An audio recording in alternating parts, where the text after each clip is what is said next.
Hi, it's Conkers Live. You ready to dance?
Well, I don't know about you, but I still do a little dance every time I hear that music. I'm sorry, I do like it. Hey, hello, welcome. It's Conkers Live. We're back again with another in our series of demos. And, you know, we keep saying this. How long is it going to go on for? We're here till the end of the year, definitely.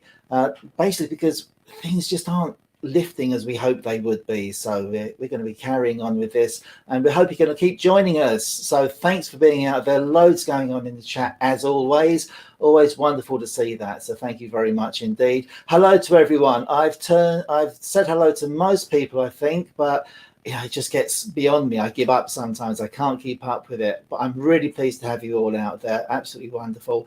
Thank you so much for joining us tonight. And obviously, there's so many other things going on at the moment. Apparently, there's some football going on somewhere, and there's some tennis going on, which is more of my thing. But it's absolutely brilliant. So thank you for being out there. And we've got another demo coming up for you this time round with the wonderful Rick Dobney, a good friend of ours. So looking forward to that, and I'll be bringing Rick onto the screen in a moment or two. If you're new here, as I always say, where have you been? You know, this is now our 14th demo, and I'm not going to say anything about number 13 and superstition and the like, because we had some fun last time. But this is our 14th demo, and I hope you're enjoying them. If you are new, if you don't know everything about what we're up to, if you haven't seen, if you're not getting the bulletins, the links, all the information, then down there's a link. Click on the link. It will take you to everything you want to do with Chestnut products.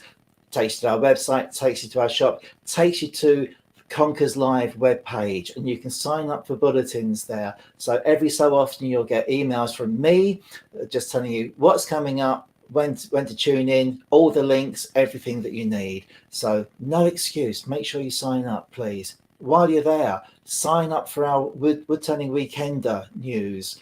We're still hoping to go ahead with that this year. It's going to be a lot of fun holding it down in Canterbury. So it's the Wood Turning Weekender 2 Chestnut Products, the Northern Invasion. In fact, Chestnut Products Wood Turning Weekender 2, The Northern Invasion. How many titles does one event need?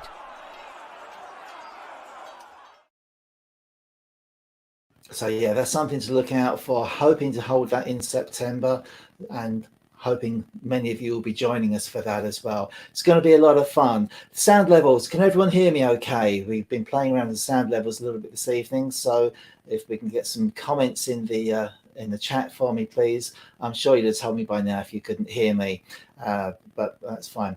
Anyway, also, while you're signing up for the bulletins about the Weekender and Conkers Live, sign up for our newsletter as well. It's every week. Got to write this week's one yet. I haven't even started it, but we send out a newsletter every week with 3 of the questions in there that we've been asked during the week about how to use our products, how to get the best from them.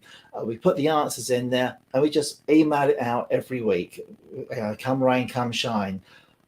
I had both today, I think, actually, certainly both this week, that's for sure. So that'll turn up in your inbox every Friday and you'll get some information and some news. And it's all about information. It's all about getting the right information out there so that people are using the right product for the right project. That's one of my favorites. Okay, so without further ado, I'm just going to bring Rick Dobney on screen for a couple of minutes and say hello to him. Hopefully many of you know him already. But we'll thank you for the sound checks, people. Absolutely fine. Thank you very much indeed. So we'll bring Rick in and we'll say hello to him. I wonder which screen we're going to go for. So that'll be interesting. So let's see what happens here. Rick, are you there? I'm here. Good evening, Terry. Hi, Rick. How are you? How's the weather up there? Oh, it's we've had better, but it's not been a bad day today. Up in sunny Derbyshire, of all places. I'm a Yorkshireman, but I'm in Derbyshire now. So, yeah, I've gone overseas. I'm over the border now. I was going to make a joke about vaccinations and the like, but you can't joke about that anymore, really, can you? No. You've had your passport stamped, though. Absolutely. I'm pleased to say I'm still a northerner, though, so brace yourself, Kent. Yeah, we'll talk about that a bit more later on. So looking forward to seeing you then, though. Looking forward to seeing anyone, really. And you've obviously this is you've geared yourself up because at the moment, as always, as with everyone, no one can go out and give proper demos at the moment. The clubs are starting to reopen very, very slowly, not quite yet, but very soon. But you've dived in, like many, and set yourself up very well for the remote demos. That's right, Terry. I mean, for all demonstrations, I don't think there's been a club demonstration held since about March last year. That was the last one I did, just before the lockdown. So, we are missing getting in front of the live audience because, much as an IRD, it gets you out there and you get a good sized audience and you do meet people you wouldn't ordinarily meet in clubs because, your range is broader. It's good, but there's nothing to beat being in front of people and, the close conversation that you can get, the picking up tools, the looking at pieces that you've made and just sharing that experience with people. So, yeah, I'm sure we're all ready for that to resume. But when it'll be, I don't know. My club demonstrations seem to be dropping off one by one as the months roll by. But we'll just see. We can only do what we can do. Keep ourselves safe and hopefully it'll all resume in the fullness of time. Yeah, I certainly hope so. I've really missed getting out in front of people. We've started doing the revamping our exhibition stand today, just trying to get things ready so we're prepared for when things happen. I've got a mobile shop that I take with me. I laughingly call it my pop-up shop, but it certainly doesn't pop up. It's bloody hard work. But again, I've been cleaning that up because it's just got dusty. It's been in storage now for over a year. Nothing happening with it at all, and like yourself, everything's being cancelled and just not working out, and yeah, it's just not going very well. Nigel Orham's asking, whereabouts in Derbyshire are you, Rick? Chesterfield, just south side of Chesterfield in Wingerworth, a place called Wingerworth. Okay. We're about 5 minutes from the Peak District and 5 minutes from the M1 and about 20 minutes from Sheffield. So if that gives you some kind of idea of where we are. Okay. Chatsworth Country House is on the doorstep, so it's not a bad place to live. I'm a Yorkshireman, but yeah, this comes a good close second. Okay, grand.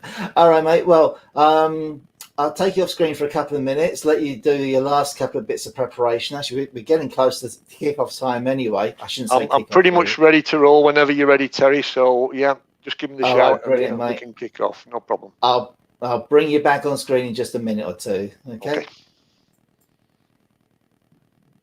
So there's Rick, and let's mute him just in case.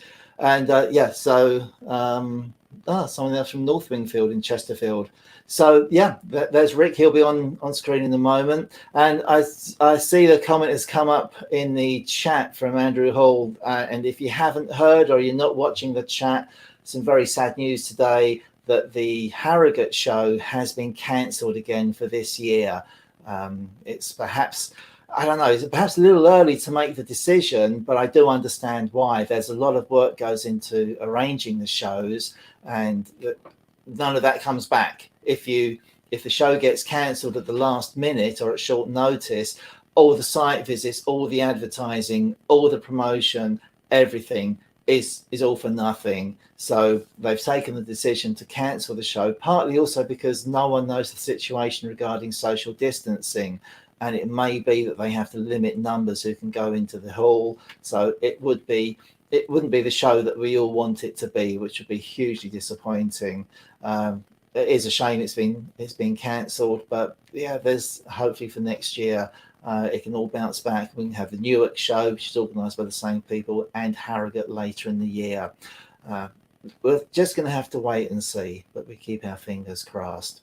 Okay, so all right. Well, without further ado, I think it's about that time. Just trying to chat to see anything going on and check the chat, and nothing much there I need to answer at the moment. If you have any questions during the demo, don't forget, pop them in the chat for us, please, and we'll get Rick to answer them when necessary. Burnsy is in the chat as well, and he's working alongside Rick. I'm not sure how to phrase that really. He's supporting Rick, and he'll be answering and covering some of the questions as well, and putting up any resources that might be necessary. So Burnsy lad, that's his name in there, and that's Carl. Hello Carl, nice to have you out there. I must remember to wave with that arm. This one doesn't show. There he is. Hi Burnsy lad. So yeah, any questions you've got, do let us know. I'll put them to Rick, or Burnsy will dive in with them. And yeah, someone just asked when was the show. The Harrogate show would have been in November. So yeah, it has been, it's quite early to postpone or to cancel, but it'll be back next year, I'm sure. They're definitely going to do their best for it. All right, so Rick, I can see you chomping at the bit and ready to go there. So I'll bring you on screen, mate, and I will see the rest of you. Oh, I'll be popping up once in a while, but if not, I'll see you in about an hour or so. All right, thanks a lot. Here we go. Rick, over to you. Hang on, I've muted you. So you're not chopping my head off? Yep, that's okay. And I've also unmuted you as well, so you're all systems go. Excellent. Right. Well, good evening, everybody. For those of you who don't know me, Rick Dobney. I'm part-time wood turner, part-time IT director. That's my day job, is the IT side of things. Wood turning is my therapy. It's what keeps me sane. It certainly beats sitting in front of a keyboard 24/7, which seems to be the trait at the moment. So I'm looking to develop more of the wood turning side of things. I already do demonstrations, commissions. I do teaching from this workshop, 1-to-1, 2-to-1 training from the workshop here in Wingworth. And that's something that I'm looking to develop as time goes by. So obviously the COVID situation certainly put a spanner in the works as far as that's concerned, but it is coming back online in a very controlled kind of way. So hopefully that side of the business will start to build, and I can start dropping off the IT side and maintain my sanity. So turning wise, I've been turning for 12 years now.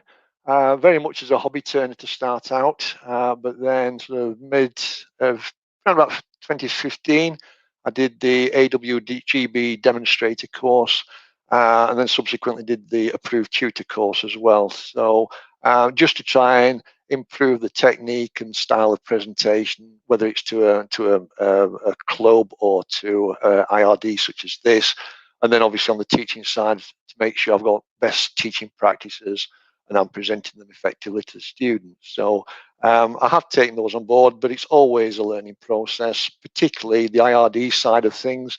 As we said earlier on, it's far nicer to stand in front of an audience and actually see. I don't know how many people, there could be 10 people out there, there could be 310. I really don't know. I've got no vision of that. All I can see is a screen and a camera. So it's a very different experience to being in front of an audience at a club. But we're learning. We're all learning that process. I'm doing a demonstration from my home workshop, but I will never take health and safety lightly. In my own workshop or in front of the club, the same health and safety rules always apply. So I would do this if I was presenting to a club. I shall do this for you now. Eye protection, as a bare minimum, these are safety glasses. They're actually a magnifying safety glass. So I wear these full time when I'm in the workshop, mainly so I can see, but also to give myself eye protection. You will not see it, but I've got dust extraction throughout the workshop at the point of creating dust on the lathe. I've got air scrubbers, I've got filtration systems, I've got powered respirators should I need them if I'm doing any work that warrants that level of protection. If I'm doing any work that is potentially dangerous insofar as it could fly from the lathe, I will use a full face shield. So I've got the Honeywell Bionic face shield, very good quality product there. So that can be used if there is anything that is of an increased level of danger. But as a minimum, I always wear my safety glasses. And for the projects we're working on tonight, that'll be more than adequate. You can't actually see, but even in my own workshop, you know, we've had 23, 25 degrees Celsius temperatures. I always wear long trousers.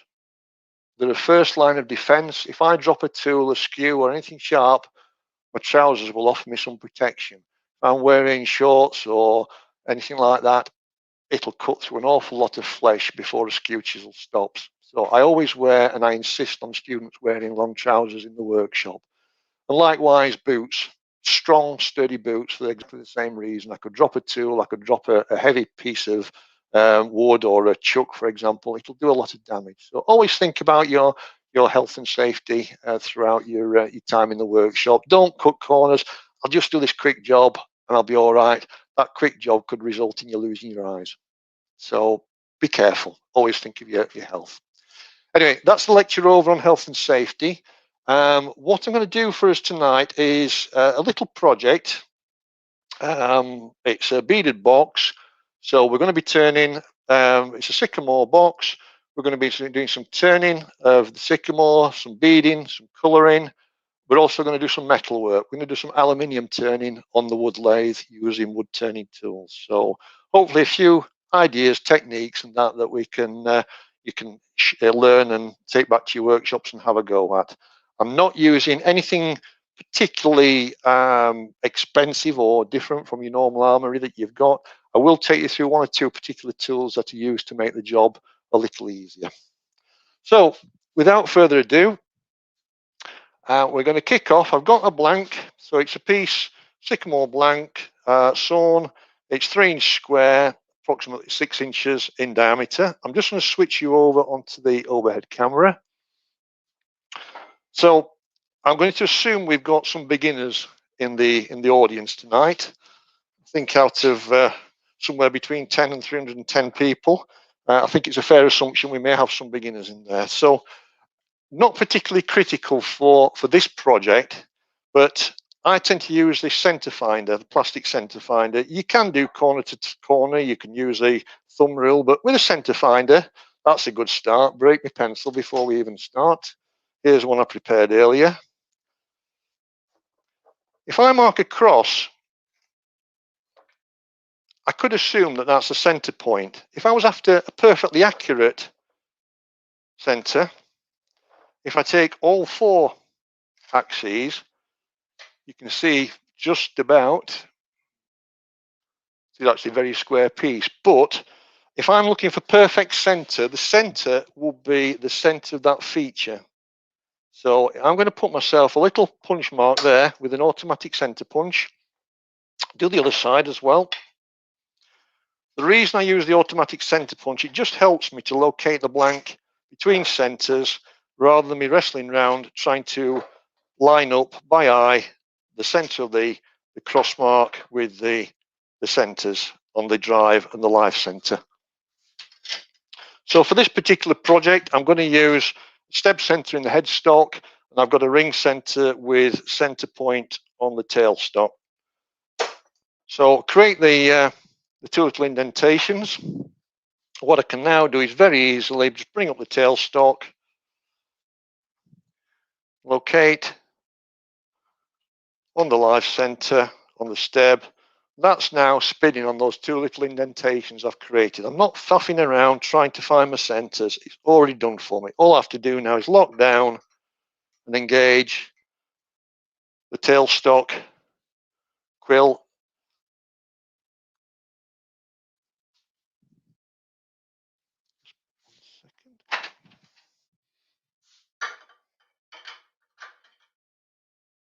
Make sure that's tight. Engage the teeth. What I tend to do is hold the chuck and just rock the piece of wood. It just makes sure that the teeth actually engage into the end fibers. I don't want them to be too deeply seated because I would lose the benefit of the stem center and the kind of clutch effect I get if I get a catch. So what we're going to do first off is just rough down to a cylinder. So the checks we always do, make sure we've got a full 360-degree clear rotation, no catches.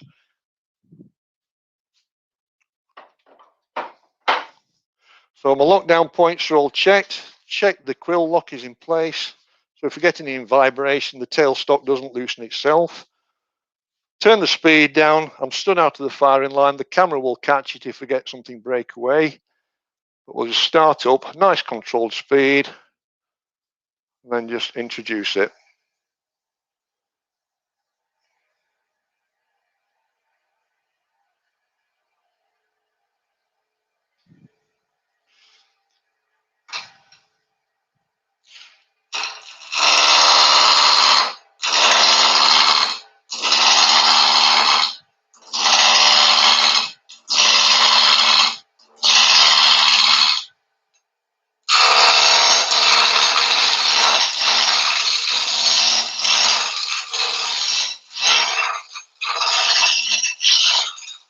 I'm just roughing down. I've got the tool parallel to the spindle, sorry, perpendicular to the spindle at the moment. I've got the handle just tucked into my side, and I'm just swinging my body side to side,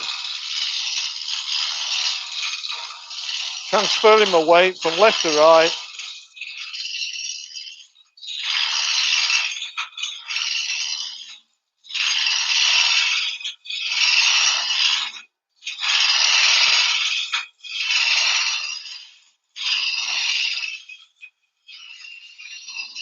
I can hear the difference now in the tone.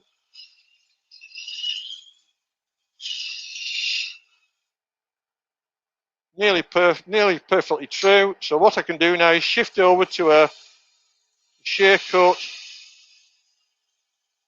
I'm presenting the tool with the cutting edge 45 degrees.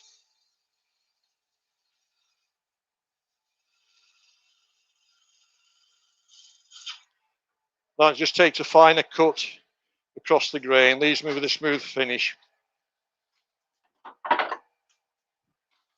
So the next thing I need to do is to prepare a tenon on either end.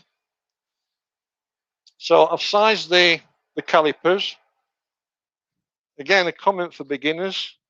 When you get a pair of calipers, what you'll see is they tend to have nice angular tips on the points here. Never contact the wood with those because you will guaranteed get a catch. Get a file or some grinder and just round over these tips, because then you can actually rub them on the wood. They will not catch, and it gives you a far safer contact with the wood, particularly if you're sizing your tenons while the workpiece is actually turning. So just check the position for the parting tool. This is just a diamond profile parting tool. It's actually one of the first ones I got 12 years ago with my cheap Chinese ones, but they still do the job, so why not? So with these, you want to make sure that the tool is is on the tool rest on the flat here, never on the bevel. If it's on the bevel, there'll be a tendency for it to kick away. So you want to be the flat of the tool on the tool rest. So I'll start the cut and then I'll swap to one-handed grip while we actually do the dimensioning of it.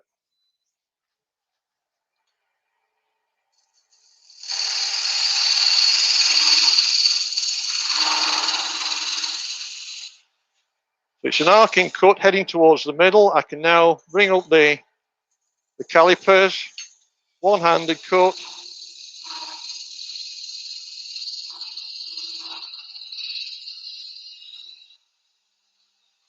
That's it. As soon as the calipers drop over that tenon, that's the right size.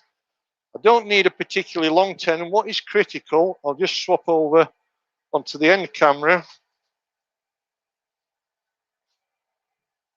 What's critical when we turn in any tenon is that this face here needs to be either flat or slightly concave. If it's convex, when you grip the tenon in the jaws of the chuck, there'll be a tendency for the workpiece to rock. So you want that to be flat, so your jaws are actually gripping there, also seating fully on this face here of the tenon.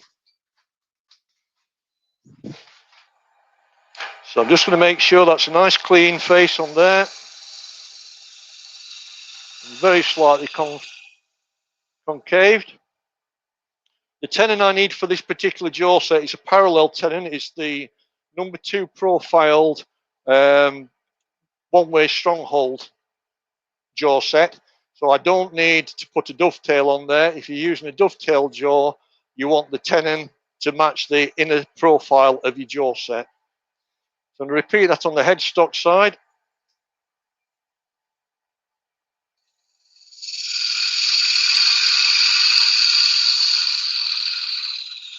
Again, sizing it using the calipers. I'm gripping them between my hands like that. I'm never putting my fingers inside the metalwork or anywhere like that where they can catch. Just a gentle grip across the calipers.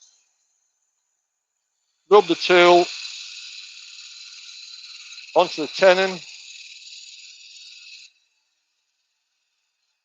That's it. Obviously take more care there because you've got the jaws, the chuck jaws to be aware of. Again, I'll just tidy up that face. Make sure that that's slightly concaved. I don't need a particularly long jaw on this, a long tenon on this. I'm about 5-6 millimeters both ends. That's plenty for this project. Okay. So next thing we'll do is clear some shavings. I'm going to take the stab center out of the jaws, and we'll mount the blank between centers, but using the chuck jaws. Get rid of any shavings in there, so we've got a good, clean, firm hold. So I want to look at this and decide which is going to be the top, which is going to be the bottom. The top end, I'm going to lose quite a bit of material. The bottom end will stay pretty well intact. So for the beaded box, I want to make sure that I don't have any particular grain issues that could affect me turning the beads. So there's not a deal to telling it, but I think I'll go for this end as the top. So I'm going to hold the top in the chuck jaws to start off with. I shall explain why in a moment. So just loosely hold it. Now I'm going to bring up the tailstock. So I'm using that to both center the piece. So I'm back into the original tailstock mark that I had when I was truing up to a cylinder. But putting a little bit of force on there, it's doing two things. It's centering it, but it's also making sure that the jaws are all engaged on that flat surface that I've turned on that end. So we can nip the chuck jaws in. As I said, these are a slightly serrated jaw, so I want to make sure that they properly engage with the fibers. If it was a dovetail jaw, I would just use a standard quick twist, and that's enough. I don't want the teeth to actually, I don't want the jaws to be squeezed into the fibers. They just need to take a firm hold if I'm doing a dovetail joint on a dovetail tenon on the piece.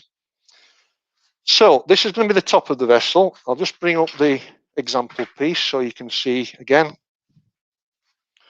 So this is roughly the form that we're going to be going for. So as I said, most of this material here is going to disappear, but we've got most of the beading work around here. So we're not going to take much material away at all here, predominantly up here towards the neck.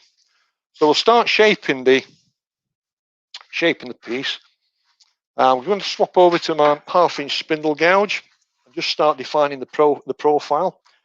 I'm going to lose a little bit of the material on the tailstock end, a little on the headstock end, but what I do want to make sure is I'm not destroying these chucking points because I need them for a good secure hold.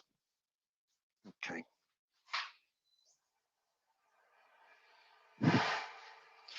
What I will do, I'm just going to swap my tool rest over, swap to the smaller one so I can get in closer.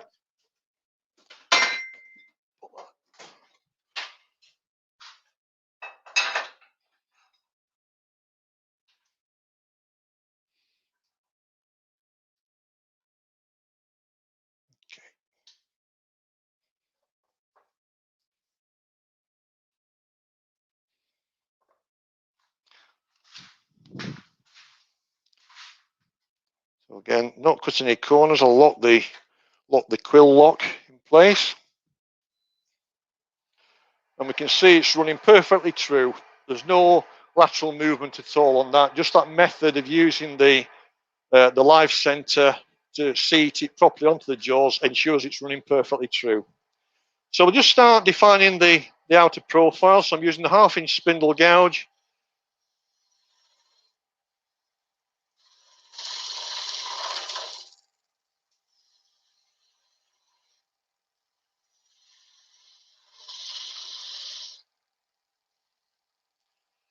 You may notice I do swap left to right. I have been sort of a ambidextrous turner for much of my turning life.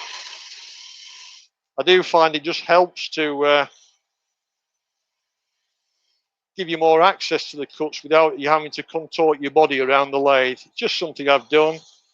I would encourage you to have a go at it if you feel you can, if you feel like you've got enough tool control.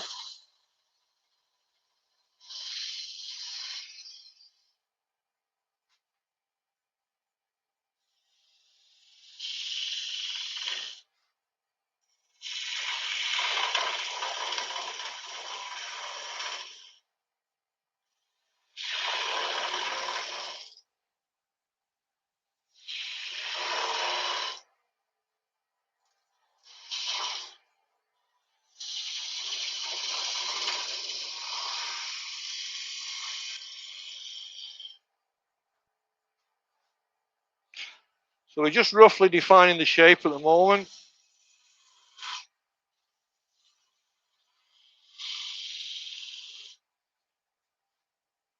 I could use a parting tool to take this cut, alternatively just presenting the tool with the flute over, in this case at the 9 o'clock position. I can take an entry cut in with the tool, open it out,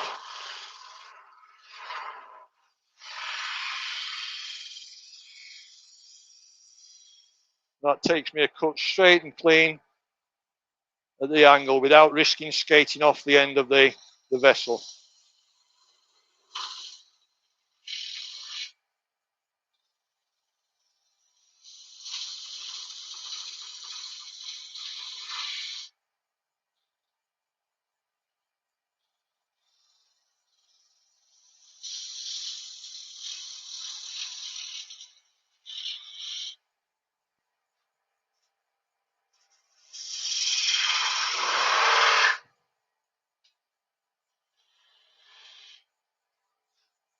So we're going to define a joint where the top and the bottom of the vessel are going to meet.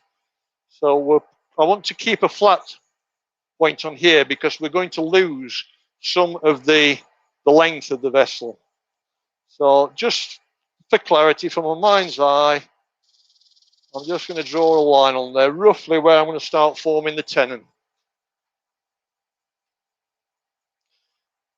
Clearly, when I've parted that off, the depth I've got there is going to be the maximum depth of the box. So if I want it to have any use, I don't really want it to be down here unless it's just something to put a couple of earrings in. If I want it to have some purpose, I need to maintain some depth.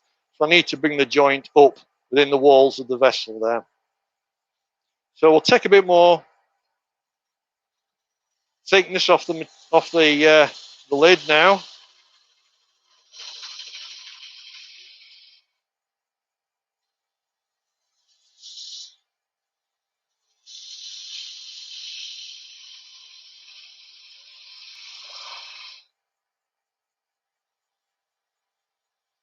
I don't want to remove too much material, because if I do, I won't be able to have a strong hold on the wood for hollowing out. So I think we're about there, actually.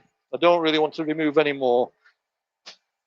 So we need to turn a couple of tenons, a single tenon, so mortise and tenon joint, which is going to unite the top and the bottom. This is purely rough turned at the moment. We're not looking at final finish on here at all at the moment. So we're going to put a joint in there. So we're going to create a tenon, which will be on the base, and then we're going to create a corresponding mortise on the lid that the two halves will sit together on. Okay.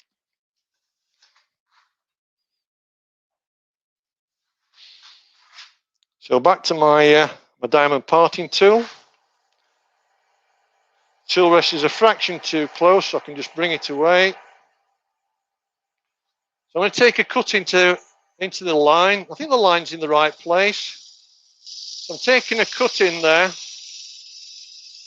about 6 millimeters, 5-6 millimeters. I'm going to take it to about a tool width and 3/4, which is about 8 millimeters.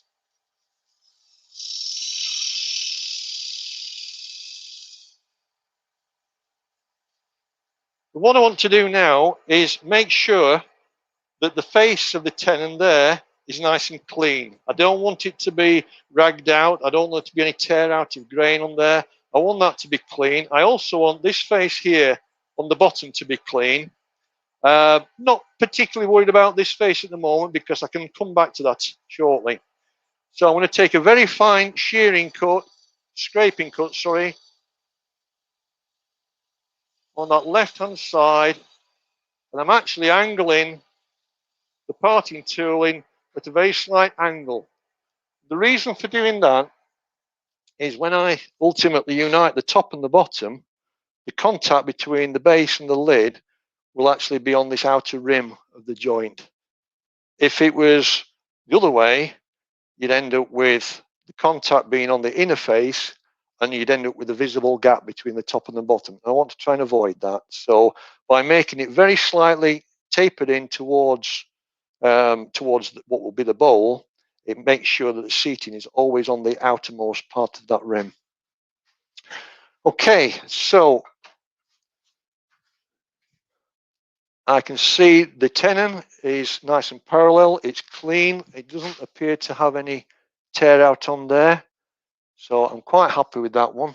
So I'm going to swap across now to the thin parting tool. This is the Henry Taylor Dynamic thin parting tool. I have absolutely no product allegiance at all. So please don't think I'm favouring anybody over another. Most people will be familiar with this tool. This is, I think, Crown make them. I think Sorby make them. The various suppliers that make this particular tool. The job of the tool is exactly the same. It's for thin parting cuts. My issue with this tool is, because you've got a flat blade, a large wide flat blade, and you're taking thin parting cuts, there's a tendency to get quite a bit of heat buildup, as you can see with the bluing on the tool. With the heat buildup, you also get expansion of the wood, which can cause the tool to grip.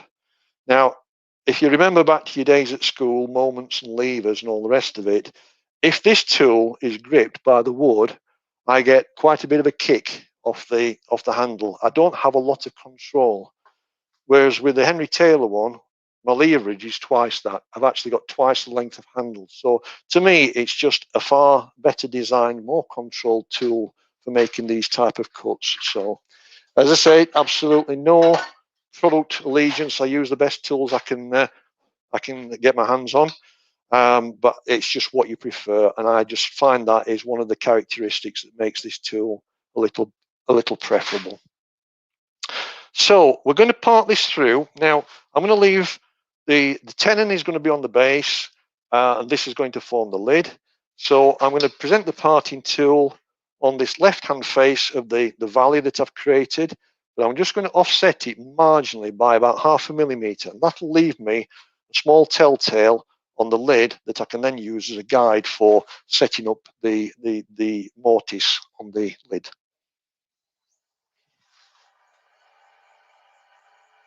So I'm just going to brush that left-hand face, step the tool away slightly,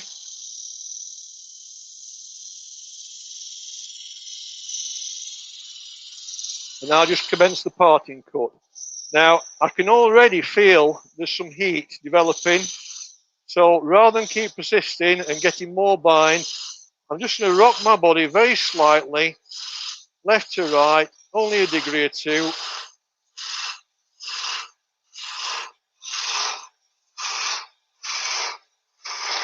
So I'm heading down towards the center. I will not part all the way through because I've still got pressure on the tailstock. If I do that, the tailstock will bite and we'll end up with a grab. So I can release the tailstock, return to the cut. It's nice and clean, so I'm quite happy. Just to finish the parting cut, straight through the piece. Rick. Hi, Terry. Hi, Rick. Question just come in. So I've been sitting here watching the questions, but I haven't had to interrupt you so far. So Frederick has asked if there's an advantage to using a parting tool with a concave, I assume concave edge, against one with a straight blade, if that makes sense. Concaved edge. I can tell about the. I can talk to you about the diamond profile. Is that? I wonder if that's what's meant. Or are we talking about the thin tool with a concave grind on the? I'm not sure. Anyway, I'll tell you about the diamond profile parting tool. Okay, the reason you go with that, and then Frederick, I'm sure, will come back. And if it's not that, then I'll yeah. certainly try and answer. Yep. I can give you my opinion on the diamond profile tool. Some people don't like it, but if you think back to what I was just explaining about the thin parting tool, the contact area with the wood is only this, call it the spine or the vein that runs down the length of the tool. You haven't got the same contact for the full breadth of the tool. So the amount of friction, the contact with the wood is limited, so the heat buildup is reduced. And that's pretty much it. That's why I prefer that tool. It just stops that contact. It's all limited to that spine that runs down the tool. I also find it's quite a nice little tool. I can turn dovetail tenons as well using this tool just by the angle of presentation, and that bevel that I've got on this side, this sort of chamfer on this side, helps you to present the tool at an angle where you can actually turn a dovetail using that particular tool. So I don't know if that answers the question, but if not, please just try and rephrase a little bit, because I'm not sure what you mean by the parting tool. These are just ground with a flat profile. I only grind this face here. Don't touch that face. I just touch that against the belt grinder, and that's enough just to reintroduce a sharp cutting point. I wonder if it's that some other parting tools have been sharpened on a wheel, and that's made the probably so, yes. So you'll end up with a concave profile, and that's where they're being presented to. You'll notice it more if you're on a 6-inch wheel, obviously, because of the radius of the wheel. But on an 8-inch as well, you'll still see a concave profile. I don't think it makes one jot of difference to the cutting performance of the tool. Mine are flat simply because I work on a Pro Edge belt grinding system. That's why mine are on a flat profile. Same as all the bevels and all my tools, they're all a flat profile. Okay, perfect. I think that's Frederick has come back in And with another comment, so yep, he said that's it. He said well done to me. It wasn't me because I don't turn. I didn't understand it. Hodgepodge, thank you very much for pointing us in the right direction with that question. So we got there. So perfect. Thank you, Rick. Excellent. Good. Right. Anything else while we're quiet? No, we're good. We're good. I think. Okay. Yep, there we go. Okay. So the next thing we're going to do is we're going to hollow out the lid. So this is going to be the lid part of the box. So we're going to hollow out the lid. So I'm going to have to just remove my shield there, my screen, and swing the tool rest around here, and I shall swap the tailstock camera as well. So hopefully you can see on there quite clearly. We can see the telltale. It is literally 0.5 millimeter there, but that just gives me a guide. If I was to line up the tenon, it's a perfect match to there. So that's the size I need to work to for the mortise part of the fit of the lid to the base. So I'm going to define that now, just to start that cut. So I'm just going to take a bit of a cut. As much as anything, it's a safety. It's a little safety measure for me. I'm not going to cut right back to this line. I'm just going to cut away from it a couple of millimeters. Basically, what that will do is it'll give me a stop. So if I get any tool slip, I'm not going to come back and destroy that leading edge there. The tool rest is a fraction high.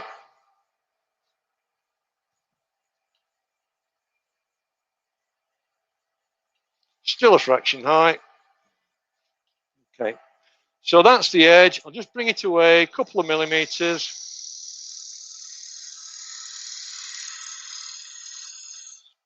Okay, so I've got a couple of millimeters of safety there. Now, there's a million ways of, not a million ways, but many ways of hollowing this out. One of the quickest and most effective ways that I tend to use almost habitually is just using spindle gouge. So I'm going to be presenting the spindle gouge into the wood and doing a pull cut. So it's going to be doing a shearing cut on this left-hand wing, but it's a very quick and effective way of removing material. So I need to check the spindle gouge presentation, the height. That's better. So you can see I'm actually cutting on center height. So I can engage the tool. It's all nice and safe there. And effectively, I'm going to be pivoting and rocking the tool. The flute is around about the 10-30 direction. So by engaging the cut,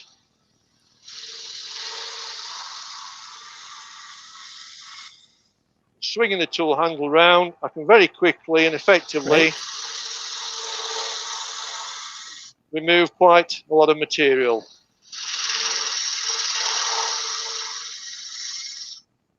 And I'm trying not to interrupt you at a crucial point. Yep. Question coming, what speed are you running at, mate?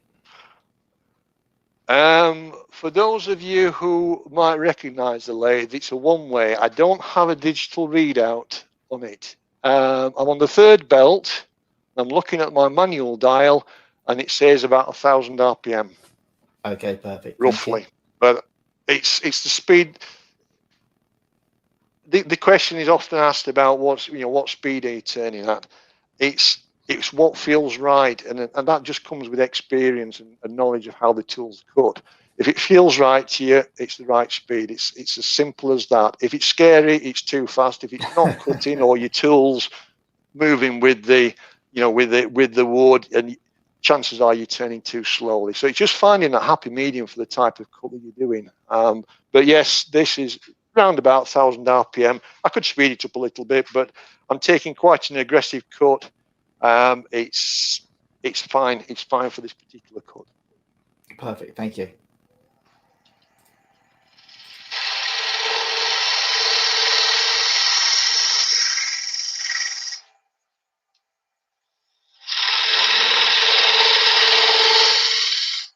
Incidentally, on that subject of speed, you might be able to hear there's a little bit of chatter that's happening with the cut that I'm taking at the moment.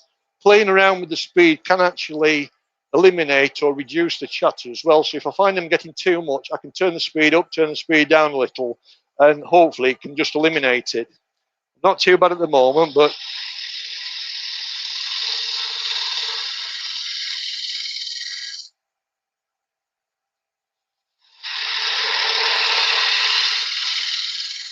okay. I don't intend hollowing all the way up into the lid. All I'm trying to do is remove some of the mass that's in there. I'm only about 1.5 inches in there at present. I'll take another couple of cuts. Bearing in mind, I'm going to bring the neck in quite significantly, so I don't want to widen it out too much. Right, I'm now going to break the law.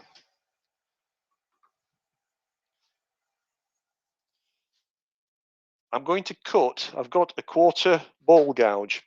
I'm going to take a cut with a 1/4 ball gouge straight down and finish on the bottom point. This is a sharpened tool. It'll be a gentle cut, and it will give me a very, very clean finish straight off the tool. It's just a nice way of getting an easy, clean finish. It'll be as good potentially as a scraper if you take a gentle cut. And again, that's my experience. So others may have other opinions, but you'll see a good finish straight off the tool. So I'll line the bevel up.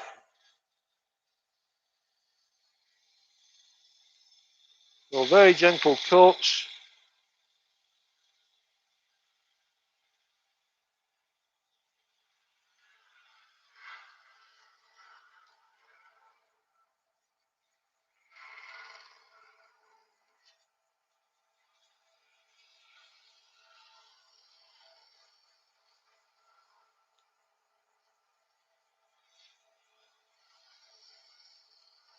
And I'm breaking the law. Why am I breaking the law?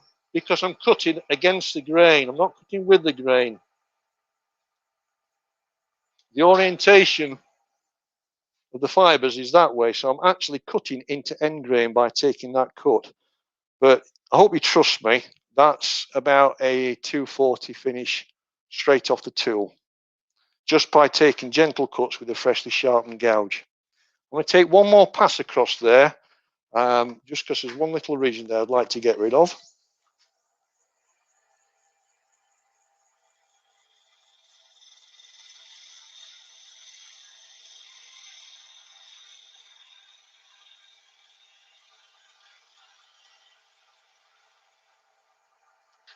Came off the bevel, off the cut, so pick the bevel up again.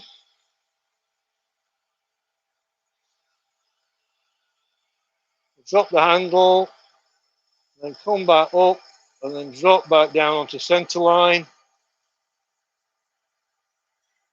We should avoid the dimple in the bottom, or the pimple. So I'm not going to spend any more time in there because I know you can see pretty well, but it's a good enough finish in there. What I now need to do is just refine this top edge and get the fit of the base into the lid. Now, by taking the bulk out of the center, what I've done there is I've allowed the wood to relax. So if there's any tension in there, it's removed some of that tension. So when I'm actually fitting the base to the lid, there shouldn't be so much chance of it moving and becoming oval. Okay, so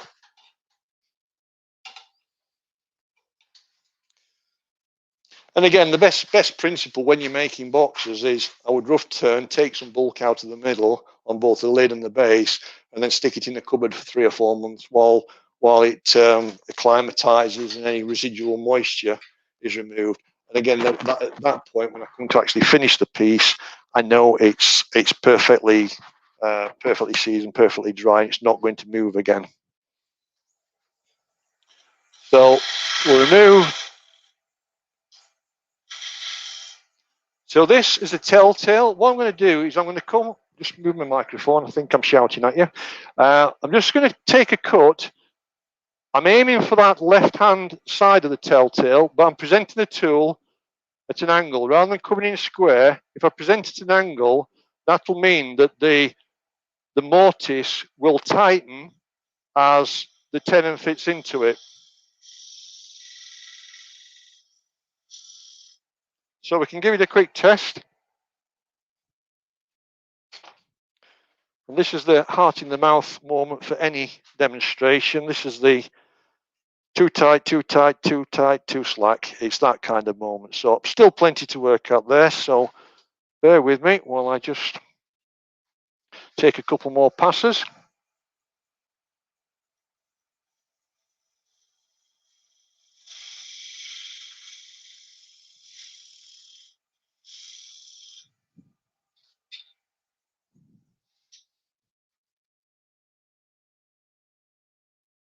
So we're getting there.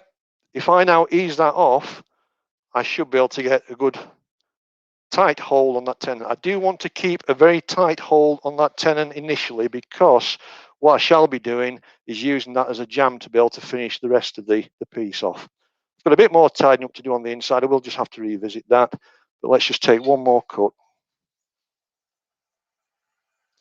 Just one more cut, that's what we say.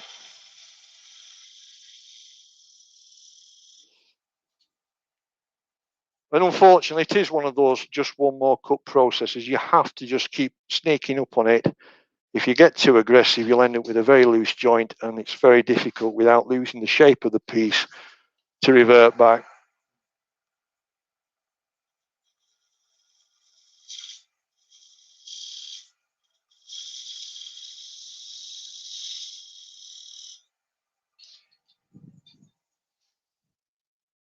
Just talk amongst yourselves for a moment. So we're getting there. If I now bring the taper that we had going like that, if I now ease it out, that joint will now fit. And I've got a good pop fit, which is what I'm looking for. The depth will need increasing slightly.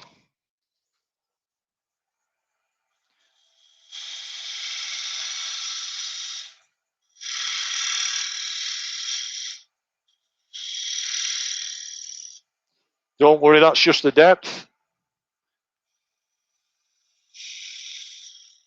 So we'll check that for size.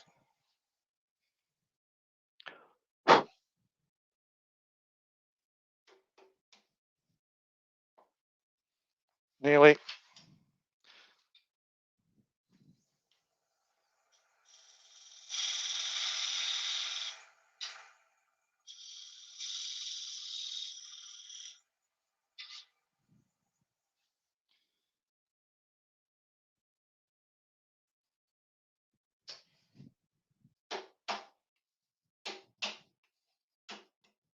That's tight. That's good. Okay, so I'm just going to tidy up that inside. So a couple more cuts. I will just, I want to just reduce that wall thick. It's a bit too thick. I'm not very happy with that. So let me just reduce that down a fraction further. So just a pull cut on that left-hand edge of the tool. Same as I did before, but I'll just swap back now to a little bowl gouge. Got my thumb in place so it doesn't skate across. So pick up the bevel.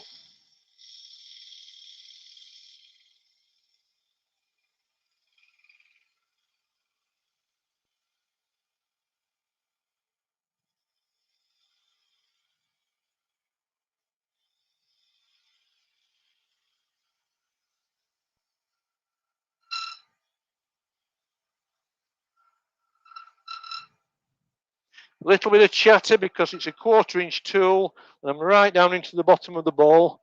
So I will just swap across to my round nose scraper. Just take a finishing scrape just very gently.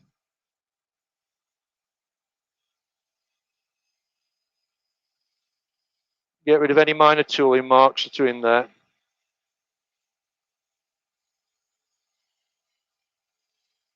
Okay.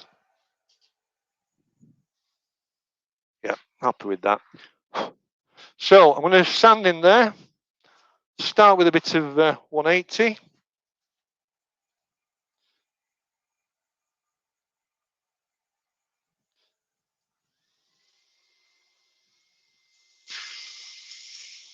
So be careful not to hit the outer edge that I've dimensioned to fit the tenon on the base. Just turn the speed down a little. Little too fast.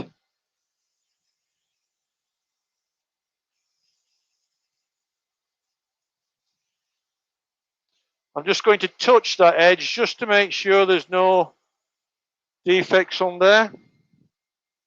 No fibers or anything like that.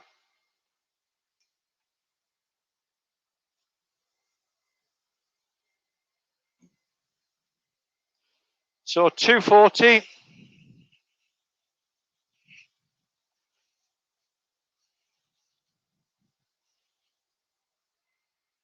And then a bit of 320. I'm just going to sand this project to 320.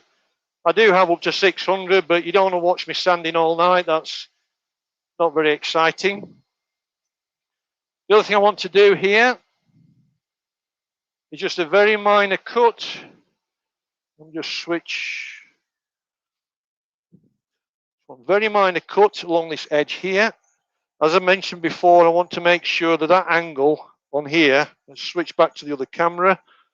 This angle here is that kind of exaggerated, but that kind of angle, not that angle. So again, it seats on this rim. So I can present the tool. And it's just the merest of shavings off there, just to tidy that edge up. And I'll just touch it with a little bit of abrasive. That's it.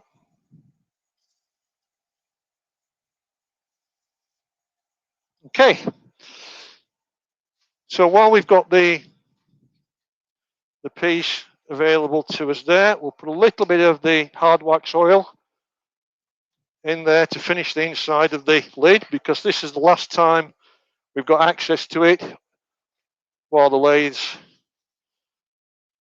rotating. So I use the Chestnut Products hard wax oil. It's a nice quick finish. It can be buffed up at a later date, but it just gives me a nice quick finish, seals the fibers, seals the wood. I'm going to seal the inside of it. I'm also going to address the inside of the joint and Can the we bottom. see that going on from the headstock end, Rick? I'm sorry, yes, apologies. Please. There we go. A bit more Turn the camera product around. placing Thank as you. well there for you, Terry. So yeah, just making sure we've got some wax on in the joint where the lid and the base will join. That's it. As I always say in my demonstrations, you know, when you're doing a piece for yourself in your own time, spend the time that your piece justifies. This is a quick demonstration, so slightly buff this off. Spend probably twice as much time on your polishing, finishing as you would on the turning. Whereas this is the other way around. It's just a quick finish. There we go. We've got lid and base. So we're going to swap round now. Rick, just to interrupt you for a second. Yes. Simon has asked a question, which I know he's put something in our Conkers Facebook group recently about this. And Simon, I will put an answer in there as well to your question, but I just wanted to let others get in there first. He's asked why you use the hard wax oil rather than another oil such as the finishing oil, and I know that Simon's particularly interested in oils at the moment, so wondered if you would like to give your opinion and take on that for a second, please. Well, in all honesty, for demonstrations, just a nice quick finish. It goes off, it dries very quickly, and I can move on to the next stage of the project. If I'm looking at building up, I think you showed one of the pieces on the gallery. There was the elm bowl. That I used the finishing oil on there, and that had about 8 coats, which I built up, and then DNA built up, and I just worked it that way. But to me, it's just a quick finish to give me a finished surface on the inside. I just find it very convenient. I do a lot of the sort of the run-of-the-mill work. Has the hard wax finish on there. It's hard enough wearing to be durable for general use, but I don't have to spend an eternity on the finish. That's my take on it. I don't know if that's a fair summary, Terry, but that's my as a user, that's how I take it. Well, no, and because you use it a lot, then your opinion is very important. So that's why I wanted to interrupt you and ask the question. No. Frederick has asked as well, doesn't the wood oil cause the wood to expand, making it making a tighter fit. Not really, Frederick. Not The as I've wood doesn't get noticed. wet enough to do that. No. So I'll answer that one. Sorry, Okay. and then I'll shut up and get out of the way. No, that's fine. That's fine, Terry. It's good to talk to somebody. It's all very quiet here. I'm just talking to myself, so it's nice to know there's somebody out there. There's at least one person watching, which is good. Yeah, you said between 15 and 300, and yeah, you're in the right area, mate. Excellent. And That's good. Simon's giving you a thumbs up for your answer, so thank you very much. Excellent. Thanks, Simon. So I'm not going to bring the tailstock up for this piece. I'm just going to use my thumb. So another method of centering the piece, the same principle. I want to make sure that the tenon is correctly seated in the jaws. It's centered, and I've got the force onto the jaws to make sure that it's running true. I'm not going to talk you through this process particularly. It's a repeat of what I've just done on the inside of the lid. So we're going to take the same approach with the spindle gouge. I will take a cut across this top edge as well. What's important here, you can see it's actually running perfectly true. The reason I tend to turn the mortise side first, so if you remember, I parted off the base and used the telltale on the lid. That gives me the telltale to work to. There's no chance of that moving out of alignment when I'm turning the mortise for the tenon to fit into. If I did it the other way around, what you could find is if I'd turned the tenon and then I was trying to size up or line this up to turn the mortise perfectly to fit, I could be slightly out of line. But you'll see the process. That will fit irrespective. Even if that was moving out by 0.5 millimeter, that diameter there on the outside will still fit that mortise that I've created.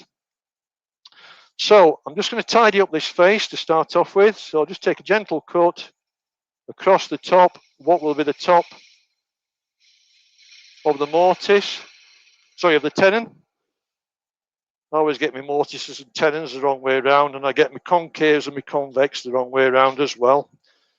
We're going to do the same cut as we did before. You can see there the tool is too low. I'm below center height, so I need to just raise the tool rest up a fraction. Present the tool. I will just increase the speed. I turned it down a bit for the sanding process.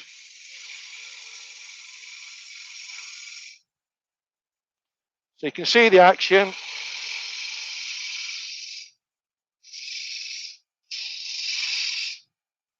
So in, and then just swing the tool in.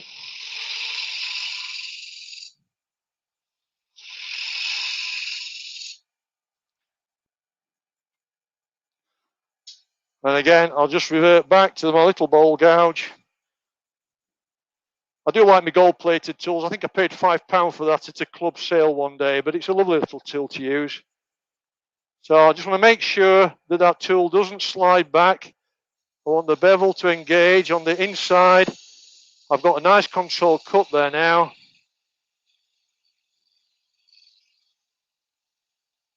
I can feel a little vibration, so I'll reduce the size of the cut, weight down onto the tool rest, and just swing round and come over down to the center point, and I can take the rest of that cut now.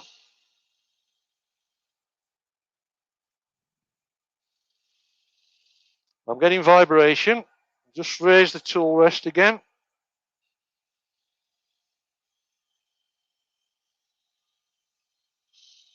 That's better. Swing round and finish up on center point. That, again, take my word for it, is a nice, clean finish that I can just address with a bit of, start with a bit of 240 on that one.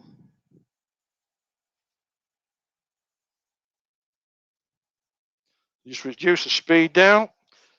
I'll sand the top here. Switch my extractor on.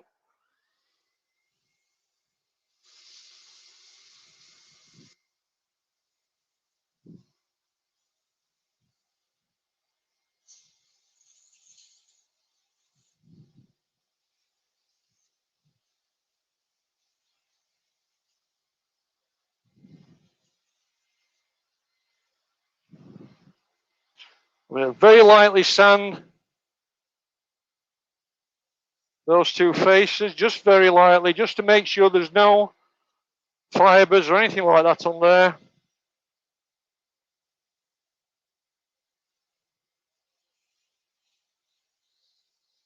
And we should still have a good firm fit lid to base, which we have. And by taking those, switch that off, by taking that approach, you're just slightly tapering those joints. You can see we've got a beautiful tight joint between the top and the bottom there. Right, so what we're going to do now, while we've got the piece joined up, I'm going to make a little drill hole in the top of what will be the lid.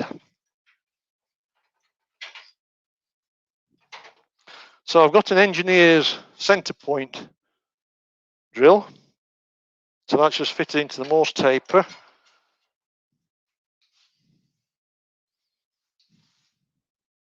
It should line up perfectly, which it does. If it didn't, I've got problems. So that's, again, good reason that the joint is perfectly true. So I want to drill into there. Initially, got the speed down fairly low. Start off, and that's just a means for me to locate the next drill, which I'm going to be using, which is the 8mm. It's here somewhere. It's on my desk.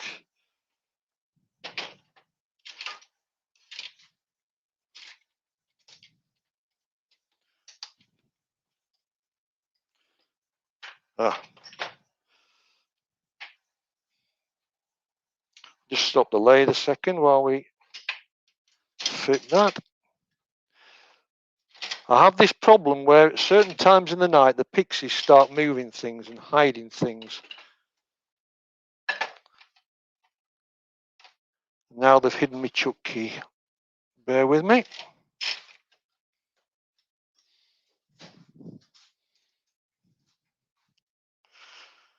I do like to keep the workshop tidy, but I was too tidy. I put the chuck key back in the drawer. Okay, so we're going to drill into here. I'm not particularly worried about how deep I go with this, because I'm not going to go too deep, because I don't want to drill into the lid of the box. What I do want to do is just make sure I've got sufficient depth there to take what will be a tenon on the finial that we're going to turn. So,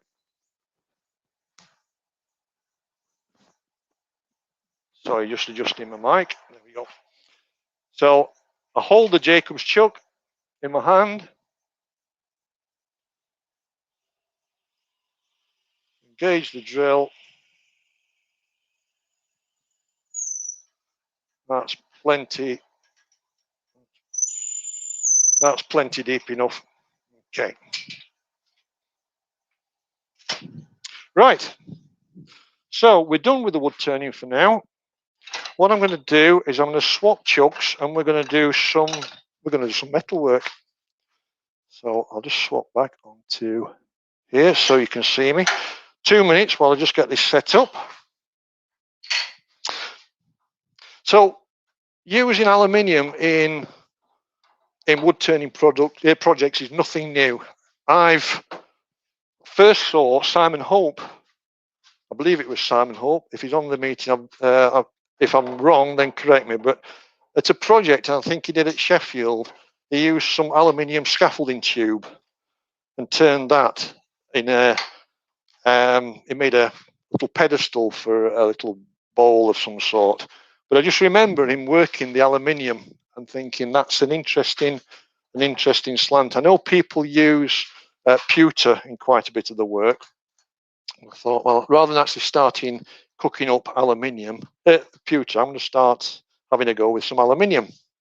So, knowing very little about the aluminium, I bought some off the wonderful eBay, which I then did a bit more research about and thought, well, I was very lucky. I actually bought the right grade for the job that I was doing. I've worked with 2 different grades of aluminium. There's a 6063 grade T6. 6063 being the aluminium alloy. T6 is the level of tempering of that alloy for hardness. There's also a 6082 grade, which is a slightly different alloy compound, again hardened to T6 hardness. I am no metallurgist, I am no engineer or anything like that. That's as much as I can tell you, but if you want to have a bit more of a read into it, bit of research into it, there's quite a bit of literature available on the web. I think my friend Carl Burns is going to post you one or two bits of information about that in the chat, so have a look in there. So turning tools wise, I'm using standard, it's an old Sorby 3/8 spindle gouge, so I'll be using that. I shall be using my beloved diamond parting tool. So this one, as I said earlier on, this is from my first kit. It was a set I bought from Craft Supplies when they were in Millersdale, and I think it was 60 quid for 6 tools. So it gives you an idea of the sort of price of tools of tool steel and tools that I'm using. They don't have to be particularly expensive, high quality tools. These do the job, and I'll demonstrate that. So we're going to start off. The only thing that you need in addition to the tools, the standard high-speed steel tools, is a cutting compound. So I use this Molly Slip MCC. I'm sure there are others out there, and this was recommended to me by an engineer when I started working with aluminium, and I tried cutting it cold, so just using the steel on the aluminium.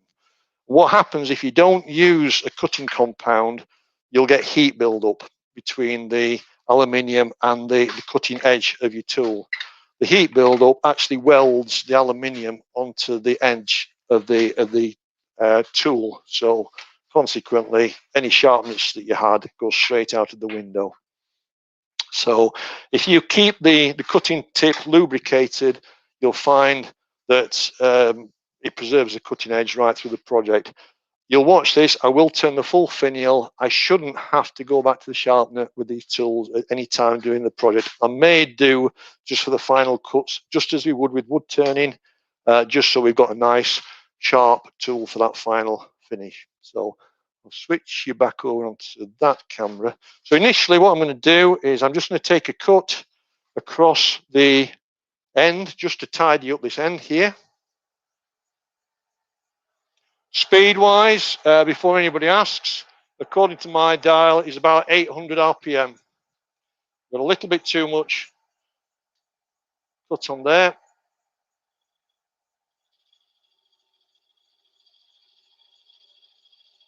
So the tool presentation is exactly the same. Right, I'm going to stop there. In my haste, I've forgotten to do something.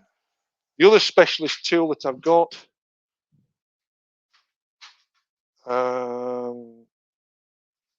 safety gloves. I don't normally turn with gloves on, but these are cut resistant gloves. The swarf that comes off there is razor sharp, so I certainly put protection on my left hand. I don't generally put it on the right hand. I don't feel I need it because my right hand is out of the way, but for my left hand where I'm supporting the tool, the gloves are quite important. So we'll swap back over.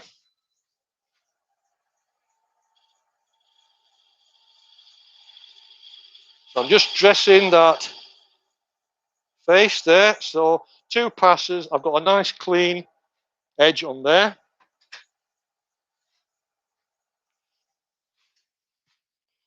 What I'm going to do is just very quickly reintroduce the tailstock and the center point drill. And this is just so I've got a means of supporting the work when I move on to the next stage. So all I'm going to do is just create a very small dimple in the end of there, around about a millimeter. That's all I need. It's just somewhere for the live center that I'm going to use later to seat into. Okay. So I'm going to take the piece of aluminium out of the chuck. Incidentally, the jaws I've got here are the O'Donnell jaws with the liners. They're a three-part set. So you get the primary jaws, and then there's two insert jaw sets that reduce the diameter down. The beauty of these is you may just be able to see inside. I'm going to put you some additional light on. I don't know if that's helped at all. I'll point with my pencil as well. In here, you can see there's a lovely parallel face on the inside of that jaw. And that means I can hold this bar stock perfectly true and straight. So I'll put my little, I'll turn that light off in a moment. I've put that little dimple in the edge of there. I'm going to switch it round now and do a similar exercise on this end to what we did before. I'll switch that light off until we need it.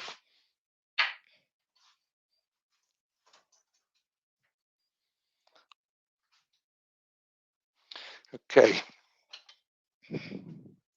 So I'm going to take a cut again across that face, just drop the tool rest slightly. Okay.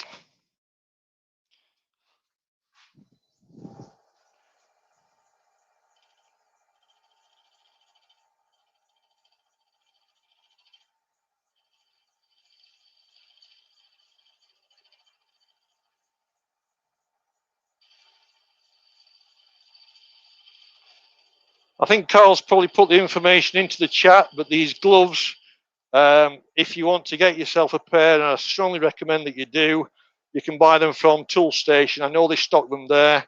Other sort of health and safety stockists will also supply them as well. So I'm going to switch across now to my to my parting tool. I'm going to bring the tool rest in as close as I can. I want the support. I'm going to be cutting quite high on the piece, so I'm going to aim to cut. I think you can see better at that angle. I'm going to be aimed to be cutting at this kind of height rather than down at centre height. I'm up towards the top. You'll see that cut in action.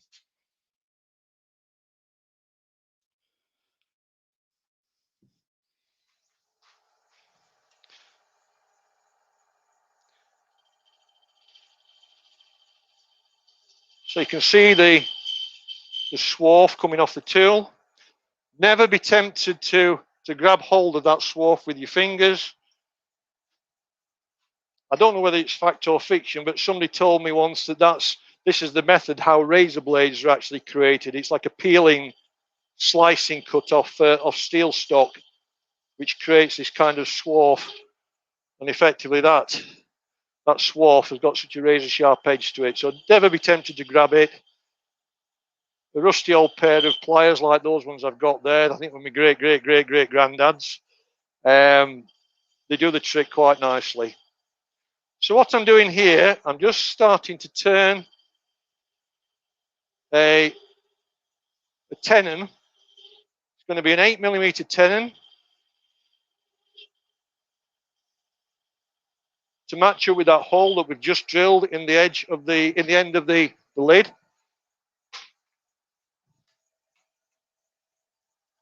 I've got a bin down there. I just try and put the swarf in there out of the way. I don't want to get too much of it wrapped around the lathe bed or whatever. So at the moment, I'm just doing this purely by eye.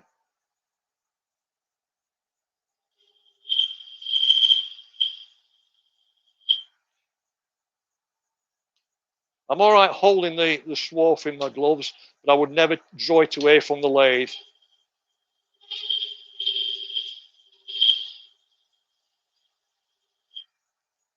So I can feel the difference. It's ready for another quick dip into the cutting compound.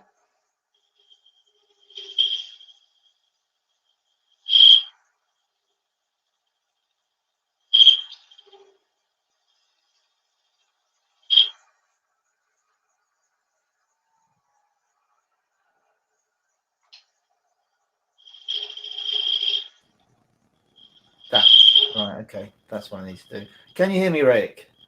Hello, yes. Yeah, right. Sorry, I disconnected myself a little while ago, and I forgot to reconnect myself. Sorry. All right. Just a couple of very quick questions for you. Okay. Can we switch to the overhead while you're doing that little You bit, can please? indeed, Someone's yes. asked. Sorry, I just caught my microphone there. Can you still hear me? Yeah, I can Oh, still the hear joys you. of Fine. microphones. Yeah, Good, yeah. So we're on the mic, on the overhead. I can take you in. There you go, brilliant. proper close-up on there. What I will do, I'm just going to set in my vernier gauges. I want an accurate, very accurate, so I'm going to zero them, set it to 8 millimeters, which marries up a bit, down a bit. Look at that, bang on 8 millimeters. Oh, it's moved, it's near enough. 8.01 is near enough. So I'm going to size this, again, live. So as per the other calipers I used earlier on, I've rounded these corners off here. Terry, you're still on mic. I don't know if you realise, mate. Thanks. I'm just trying to adjust my chair. I'll take up. I That's all was going to right. ask another question, but Carl has actually covered them. So Oh, excellent. Thanks, Carl. butt You're out. doing a fine job there, I'm sure.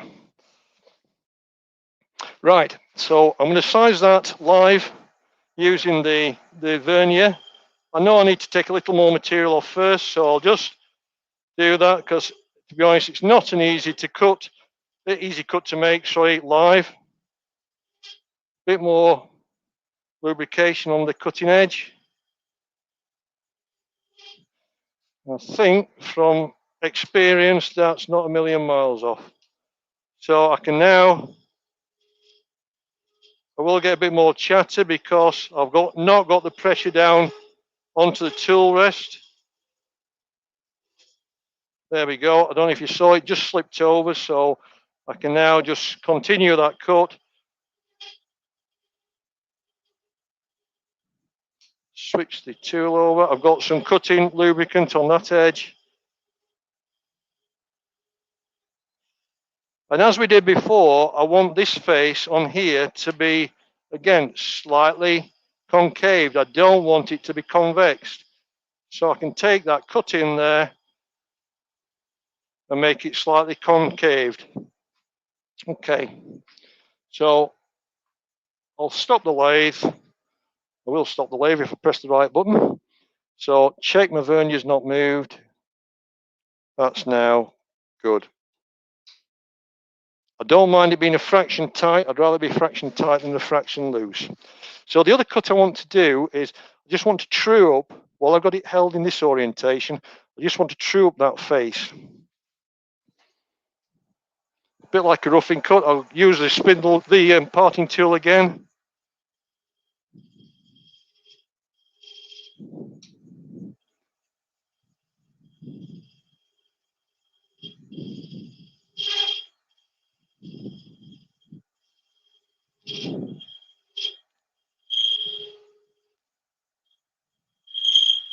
Early on in the dress rehearsal, when I did this, I was getting ribbons flying off the tool. It was beautiful. Now you're all watching me. You end up with, I'm getting a little bit more chatter there than I would like, but it's still cutting. And all I want to do is just tidy up that face there. I apologize if you're hearing the squeal through the microphone.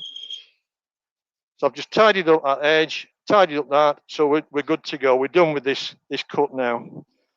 Just clean the tool in, stop the lathe, and we're just going to switch the piece round now.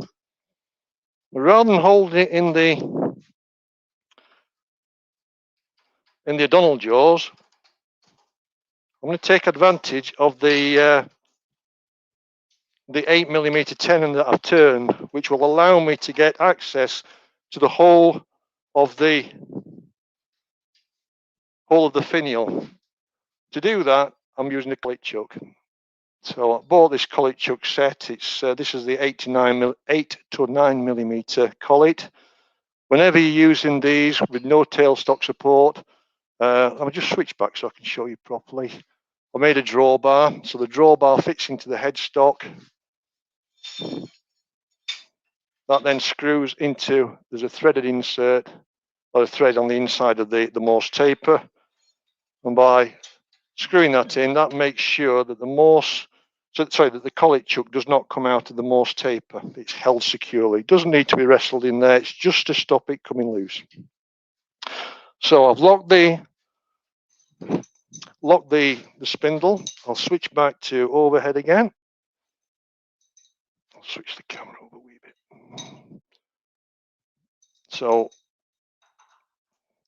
there's a flat there on the collet, and then the collet spanner. What's important with the tenon is it has to be parallel. It has to be long enough to be secured within the collet. If it's too short, it'll tend to be slightly out of center. It needs to be long enough so once the collet's tightened up, it grips it nice and firmly. So I'll just tighten it up a little first, just to engage the collet.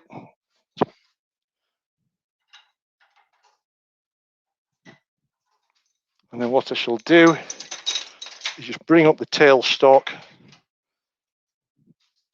Now what I've got here is it's a 60-degree cone live center. I just use this one solely for metal work, purely because the tip of it does get a little bit of abuse. So by engaging that exactly as we did before, a little bit of pressure on this end, make sure that those the flat that I turned on this end of the finial is properly seated. So I don't need to wrestle it, I just want a good firm hold. That should be sufficient. Okay. Collet Chucks, I think RDG Tools, I think they do them, but have a look online. You can get them in a whole range of sizes. This particular set that I've got, just lift the lid up so you can see that's the typical range. That's the 8 to 9 millimeter. Goes up to about 10, 12 millimeters in the largest sizes. But that's the set I've used. I've only used 2 or 3 of the pieces in there. I think they're about 60, 70 pounds for a set of that kind of size. So I'll get the tool resting as close as I can within reason.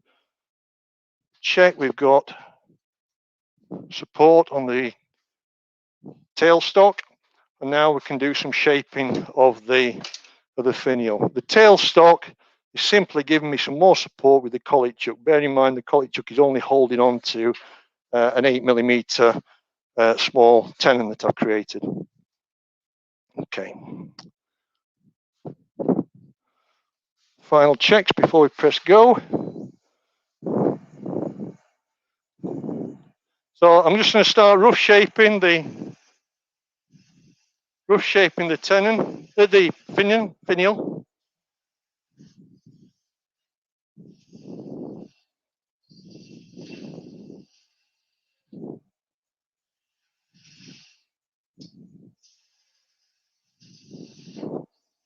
I'm just removing some material, keep the tip lubricated.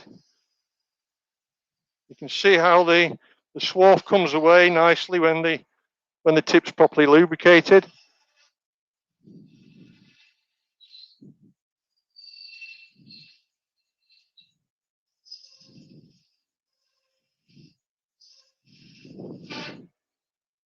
If you get a chatter, chances are you need a bit more of the cutting compound on the tip.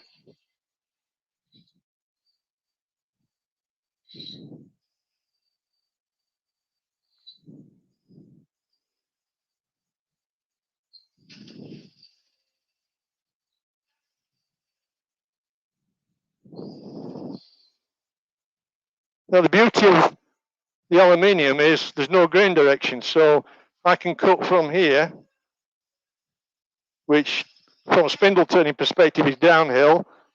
I can then come back in this orientation, which is uphill. There is no grain direction to worry about.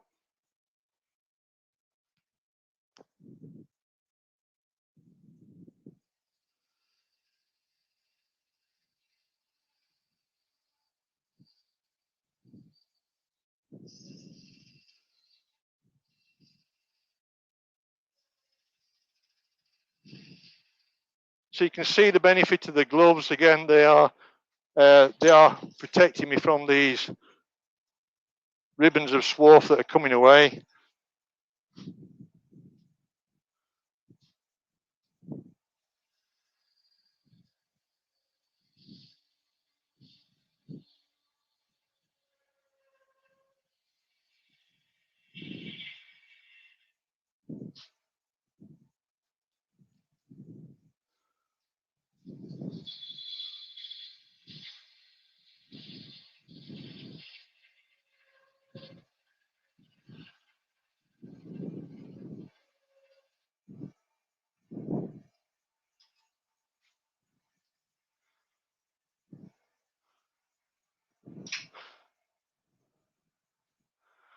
So again, have another dip into the compound.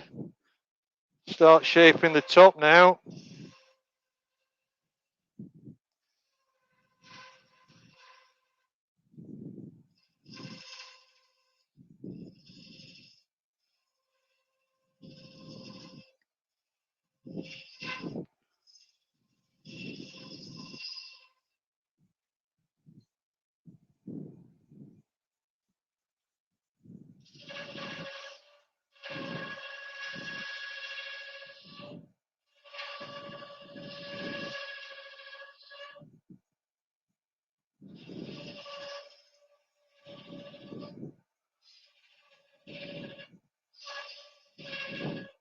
So just gentle cuts, well, say gentle, quite firm cuts, but not being too aggressive with the amount of material that you take. If you get too aggressive, you just get masses of chatter and you don't get anywhere with the cut.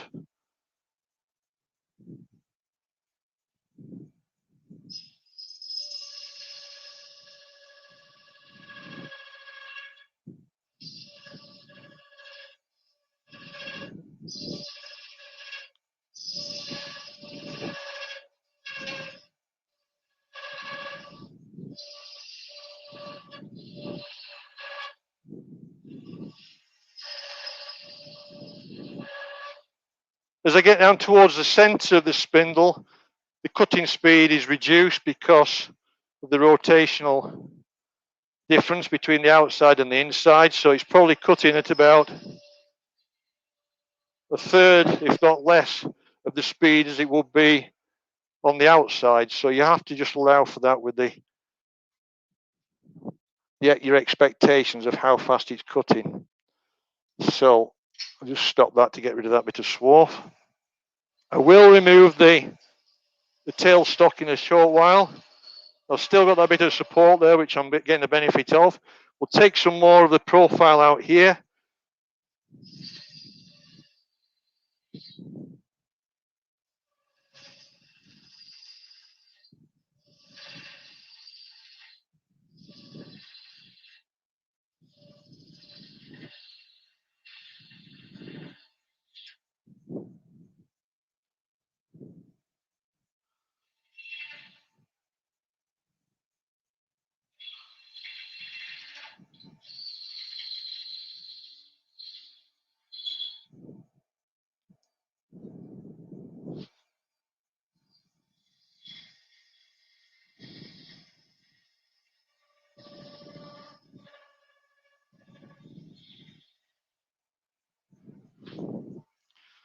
So we're nearly there on the shaping.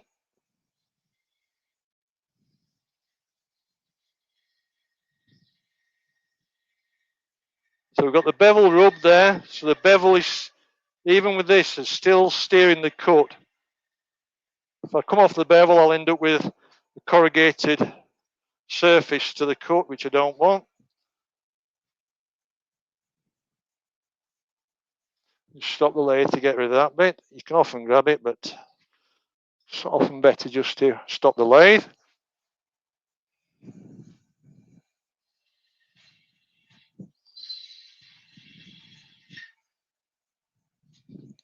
So I'll take one more finishing cut now.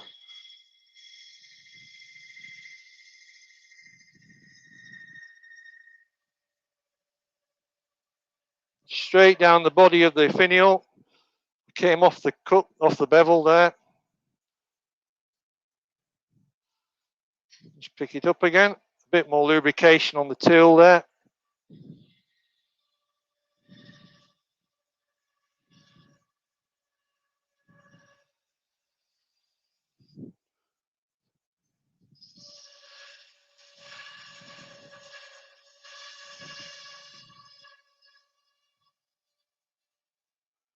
And now we just need to finish this top. It's quite a simple shape. So I'm just cutting down towards the live center. I can now retract the live center, but I have to remember I've now got just the collet for support, so I don't want to get too aggressive with my cut.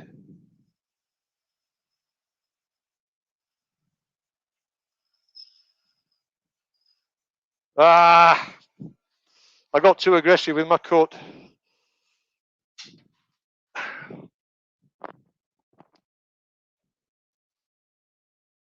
Okay, I'll just reseat that. I think we should be okay. Now my microphones decide to fall off my head. Anyway, bear with me 1 second. Any questions, Terry, in the meantime? Apart from what the dickens is he doing turning aluminium on a wood lathe? No, you're getting away with it so far. Someone's asked, is it possible, maybe easier, to use a file to obtain the final shape and finish? I don't know. File? Yeah. Seems like hard work to me. File? What, on a rotating lathe? I'm guessing so, yeah. Could, yeah. It's not something I would try to do, I don't think, no. But yeah. Yes, I suppose you could try it. But I'm trying to illustrate what you can do with standard turning tools, really. That's the objective here. So I'm just going to oops. And of course, just so you know, someone has asked if you're going to be taking a break. I think I'm feeling sorry for you. Yes. We're heading towards 9 o'clock, but it's not a problem. Just saying in case you had lost track of time. I'm going to show you this. I'm just going to take this little nib off the end of here, hopefully keeping the finial in the chuck this time. So I'm just going to take that little nib off the end of it and just show you the sanding finishing process that'll bring it up to a shine, and then we'll take a break, and then we've probably got about 3/4 of an hour after that, if that's okay. Fantastic. Absolutely fine. Most people are quite happy that most people would let you stay here all night if you'd let them. So I'm not doing a Richard Finlay. I'm not. No. Well, you're heading that way, mate. I've got to tell you. I'll leave the screen over to you. Okay. I've got a little bit of vibration on there. I will just try and carefully remove it. If it doesn't work, I have a blue Peter one as well. So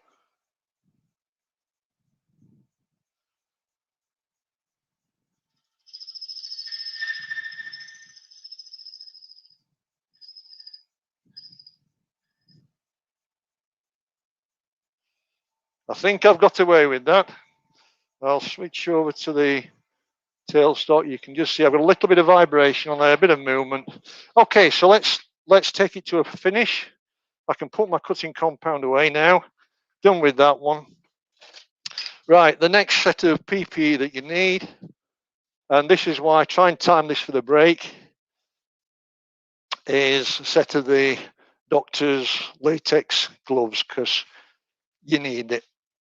When you start sanding the aluminium, you're basically creating very small particles of aluminium dust. The dust is heavy, it doesn't become airborne, so I'm not unduly worried about that, but it does get into your skin. So, excuse me, I'll just take a quick drink. I'm getting a little bit.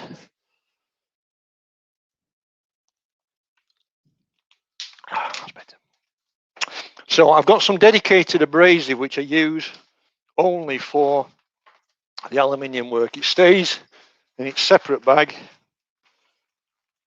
The grits I use are from 120 right through to 1200 grit, all Rhino grit, the red line. So speed wise, I'm not going to reduce the speed down at all. Take that out of the way so I don't get any marks on me. So I'm going to sand this kind of orientation. I'm going to switch you back to the overhead. So the sanding process, as we would with wood, the first grit is always removing any tooling marks, and then subsequent grits, you're basically just getting rid of the scratch marks from the previous abrasive. Question, could I use some kind of cutting compound on the abrasive? I guess I possibly could. I've never tried it, never seen the need to. But it just seems to, the dust is landing on the lathe bed, and it gives me the finish that I want. So the 120 grit to start off with.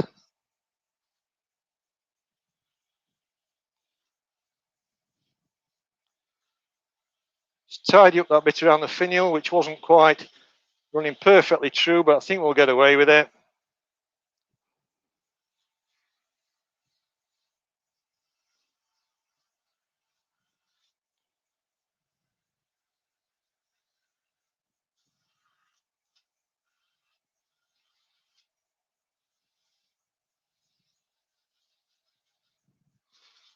So, as I said earlier on the sanding side of things, give it the time it deserves. So I'm gonna whisk through this fairly quickly.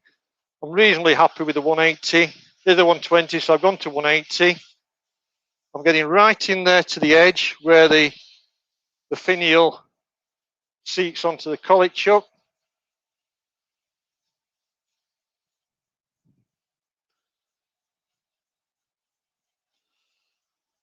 Now you could, if you wanted, you could leave it at that kind of finish, so you've got the kind of brushed effect, like a brushed steel, brushed aluminium effect. I want to show you how you can get a full polish on this, so I'll run through the grits.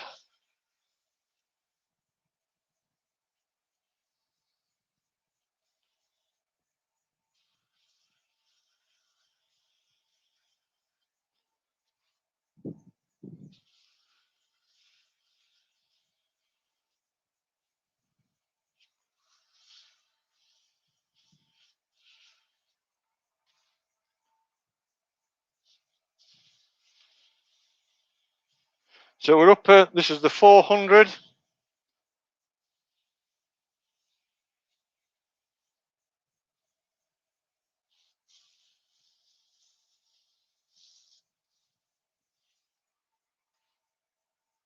Six.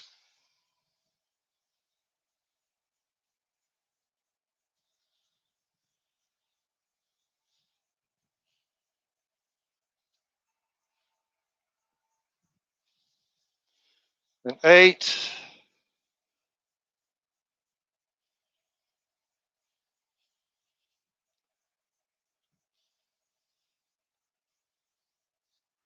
And then lastly, 12.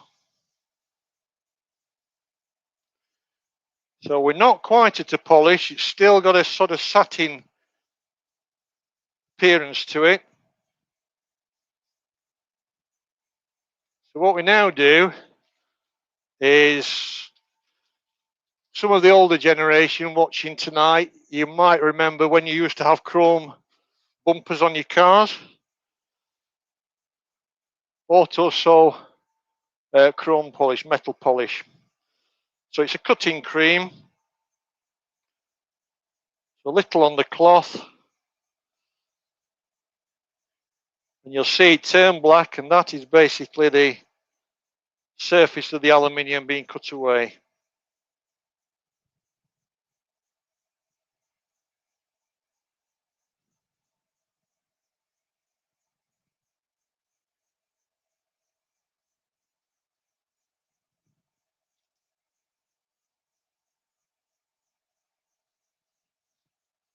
You have to be a little bit careful with these gloves, because if you contact the metal, as you probably just saw there, it does tend to stick, but the gloves are that thin, invariably they rip before I've finished the job anyway, and then I have to go and wash my hands, which is why we try and have a break. So I'll turn the speed up, and just give it a final quick polish. And there you go.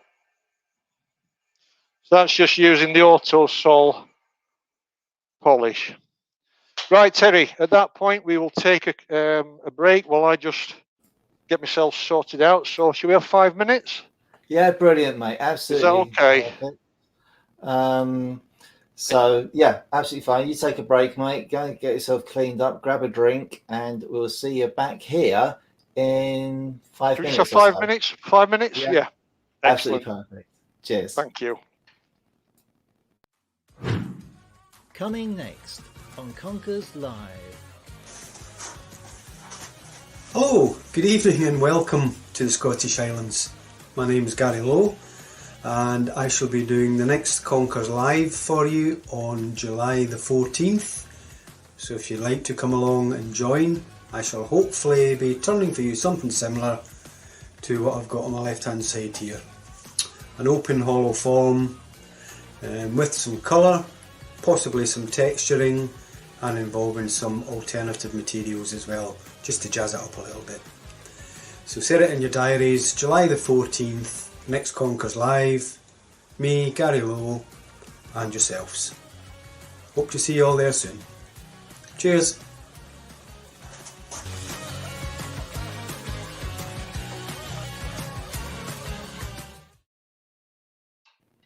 So that's what's coming up next, Gary. Damn. Right, it muted me. Sorry, it wasn't me. I promise you. So that's what's coming up next. We've got Gary Lowe with a fantastic demo, I'm sure. Looking forward to that, Gary.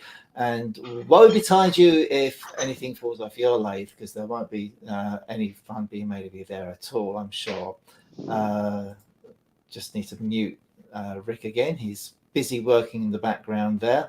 I can see him keeping busy. So first off, if you've only just joined us, I'm really sorry. I forgot to send out the reminders about the demo tonight. So if you've only just joined us, if you missed some of it because of that, apologies. It will still be available to watch on our YouTube channel for a couple of weeks. So if you missed some of it, you can catch up with it. And if you have only just joined us in the last 15, 20 minutes or so, you are in the right place. Don't worry. Rick has been turning some aluminium. He's making an aluminium finial to go on the top of his box that he's making.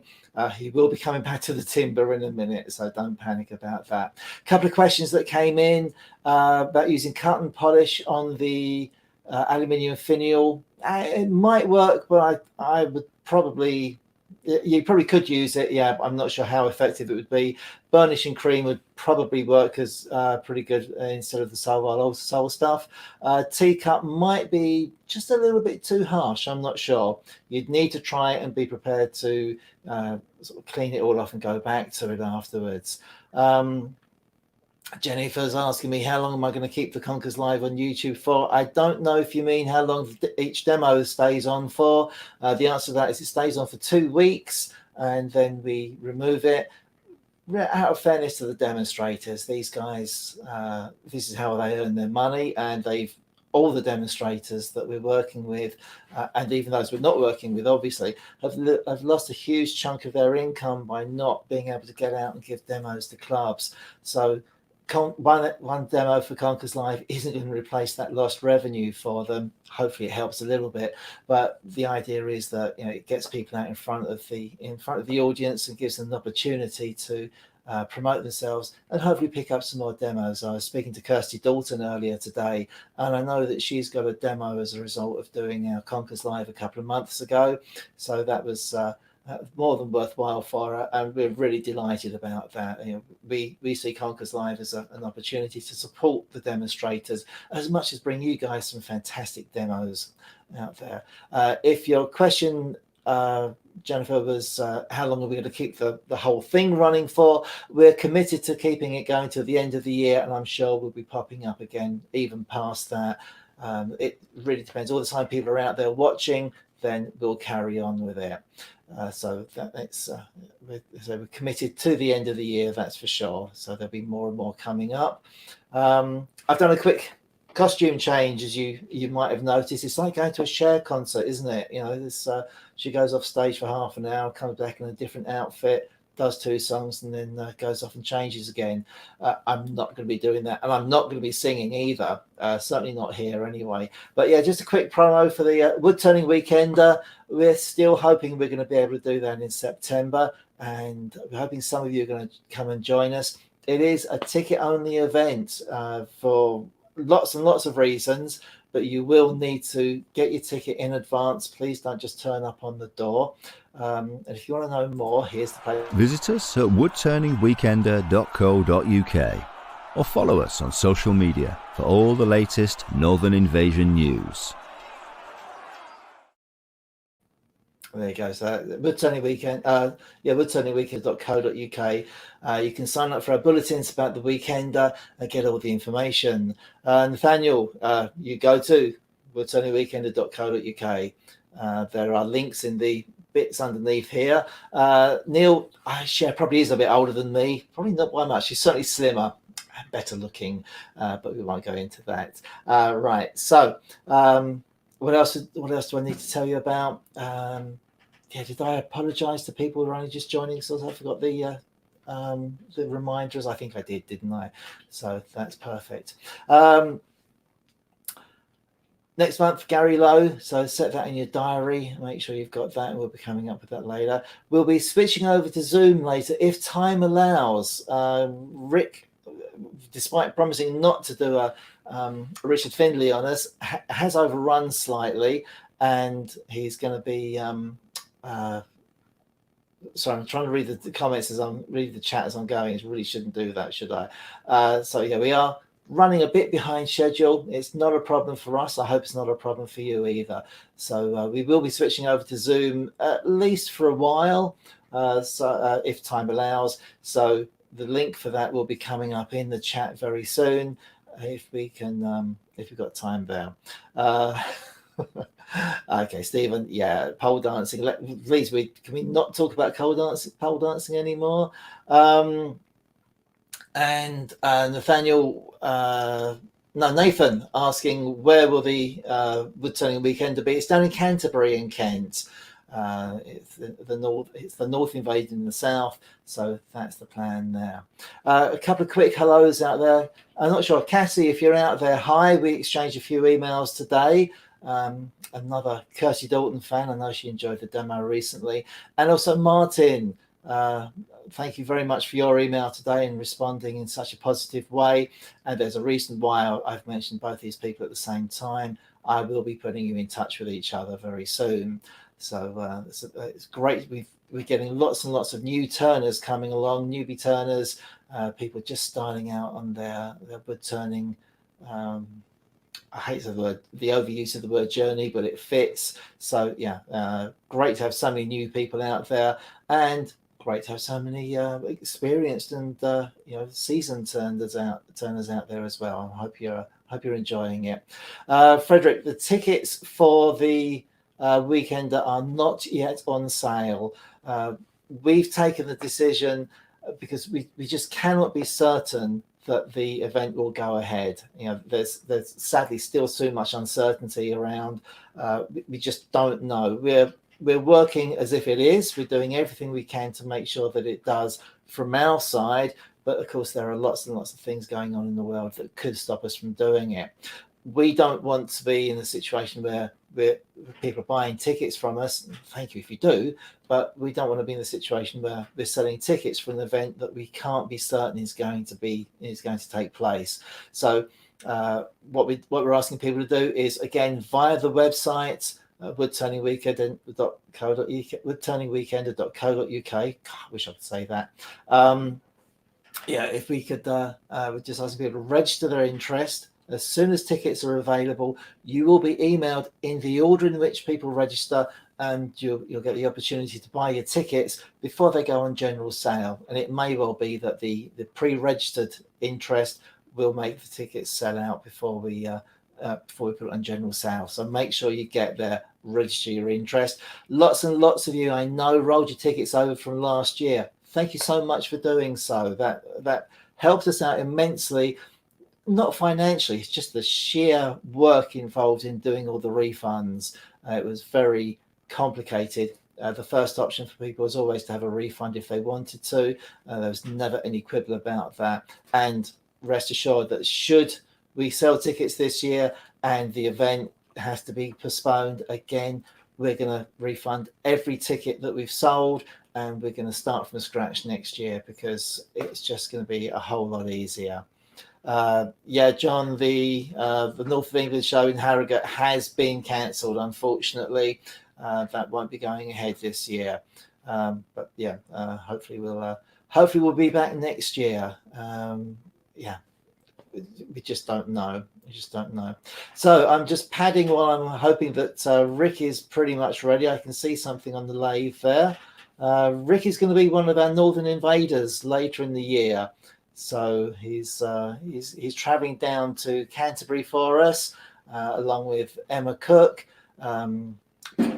Rick Dobney, Andy Rounthwaite, and David Lowe. I was going to say Gary Lowe there, but it's David Lowe, his brother from another mother. And they're coming down to Canterbury, giving us the demonstrations. So it's going to be a great weekend. We've got lots of other stuff going on there as well. It's not a show in the way that somewhere like Harrogate would be. This is more of I guess, a seminar, really, where, the audience sit down to watch the demonstrations. There are other things going on. We've got Ed Oliver bringing his shop along. We've got some demos and displays going on. But it's really built around the demonstrations and having fun. It's going to be a party. We're doing everything we can to make it into a party. So yeah, that's the plan. Rick, I'm waiting for hopefully you can hear me. I'm waiting for a thumbs up from you or something to let me know that you're ready. Oh, yeah, there we go. Got a thumbs up. That's brilliant. And by the way, if you want to make a fashion statement, I'm not sure what kind of statement it is, but if you want a Wood Turning Weekender t-shirt, we've got a fair number left, to be honest. They're available from our website, and you can get them. They're £10 delivered anywhere in the UK. I think we've got medium, large, and extra large. So they're really good t-shirts, really great qualities. So yeah, Hodgepodge free booze. Well, do you know what? You just never know on that one. But yeah, right. Simon, that was rather cruel about the and no big matches to watch, but yeah. Right, so Rick is ready, and I'm going to stop rabbiting, and so let's bring Rick back on. Let's unmute him, bring him back on screen. There we go. Well, Rick. I'm still here. You're still there, right? Okay, yeah. Well done. Are you refreshed? I'm ready to roll. I'm just conscious of time, so I want to try and just make a little up. So in the interval, I've just done a bit of prep work just to get sorted out. So we're good to go. So I'll explain what I've done. So fantastic. Okay, I'm gonna go off screen and give you the whole thing. So here we go, ladies and gentlemen. Rick Dobney. Thank you, Terry. So in the interval, I've basically just swapped the chuck back onto the lathe. So this is when we left the base mounted in it earlier on in the project. I have fitted into the hole that we drilled in the end, the aluminium finial that we've turned. I've supported it using it's actually one of the Axminster multi-head live centers, but I've turned a rosewood, I think it's rosewood, certainly a hardwood, custom-made center, which fits nicely onto the top of the finial. Gives us a nice secure hold there, keeps it all centered. The reason for the fitting the finial is I can now turn the profile so it flows down into the finial as one continuous movement. So I'm going to do that now. I'll swap back over to the overhead camera. Let's swing it round a wee bit. You'll get a better view there. So taking some cuts, just going to refine the shape, get rid of this tenon, this chucking point here. I don't need that anymore. Just double check everything's free before we go. And off we go.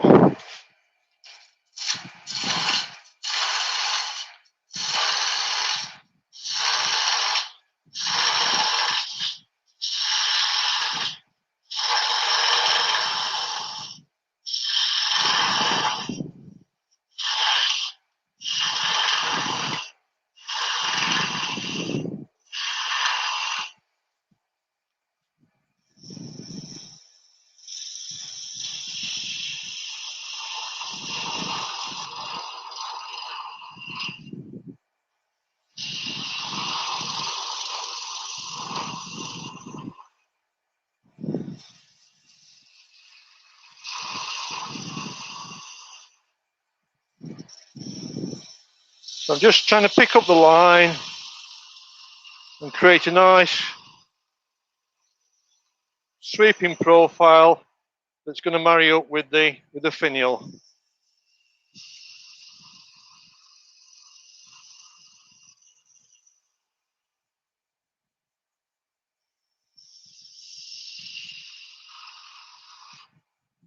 Came off the bevel there, off the cut.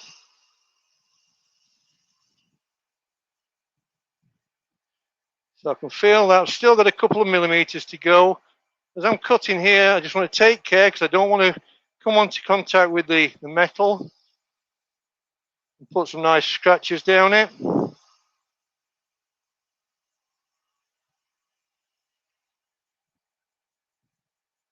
Okay, I've left that tiny little lip on there.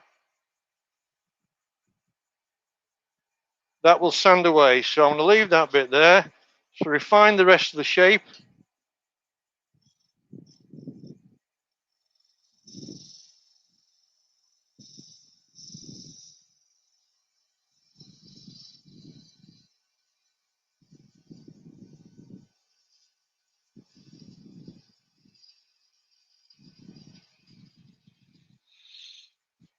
A little bit of work required here.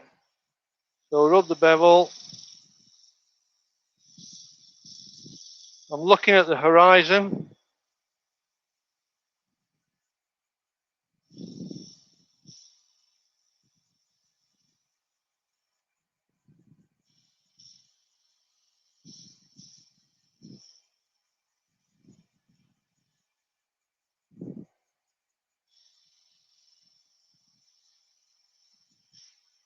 It's easier to take 2 or 3 mil off than it is to take 0.5 millimeter off.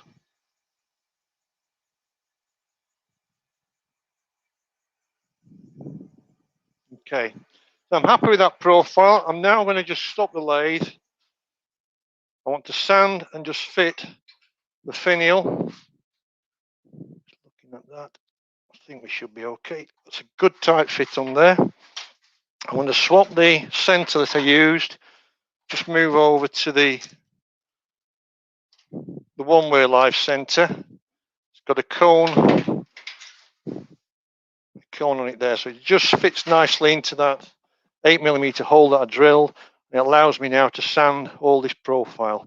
What I do want to do is just like to do that grain alignment on there.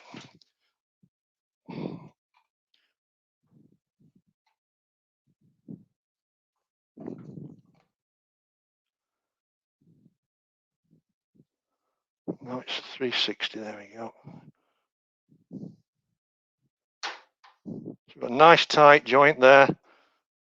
Not quite a perfect match, but we're going to be colouring it anyway. But I just wanted to make sure that it was married up. I'm going to take a small cut into the base here with the parting tool, and that's just going to give me a definition of where the end of the finished surface is going to be.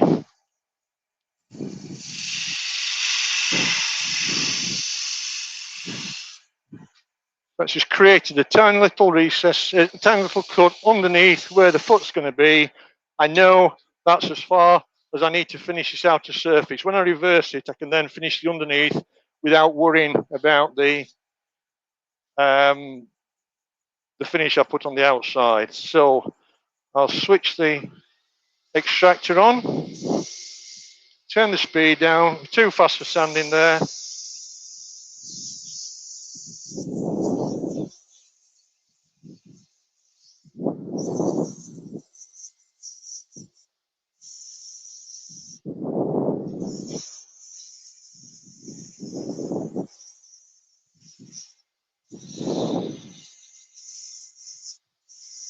So that's getting rid of any tooling marks.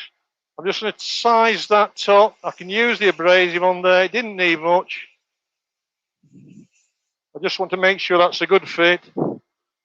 Stop the lathe a second.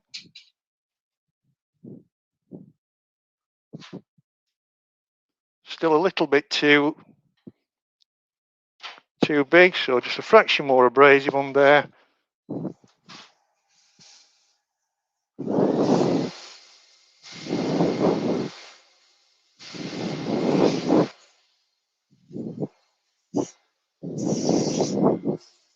That should do it. So we'll go through the abrasives.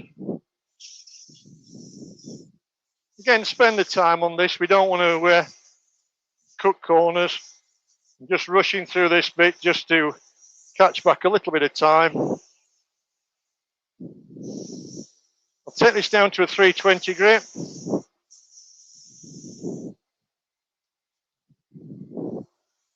This is a 240.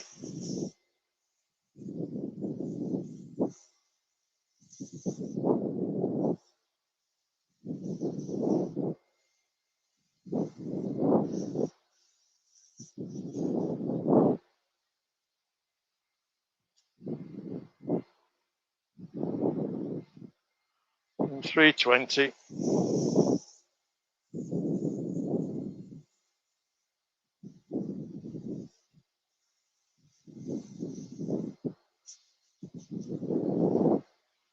Okay, so that's 320. I'll stop the extraction. There we go. So, I'm now going to introduce you to my specialist. We're going to do some beading. Sorry, we're going to do some beading. A, to disguise the joint, but also just to give us some detail around this center zone. So, I'll introduce you to my highly calibrated 7mm beading tool, beading definition tool. Helps if your tool rest doesn't move, Rick.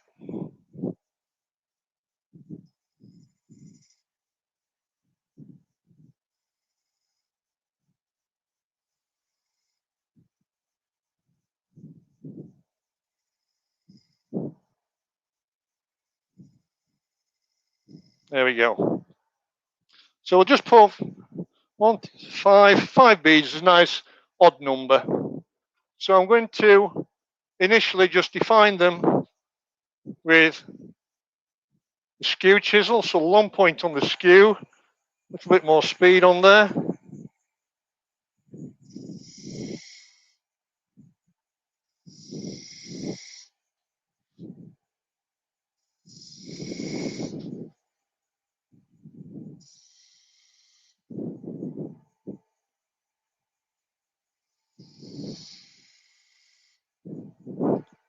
Turn the tool rest slightly.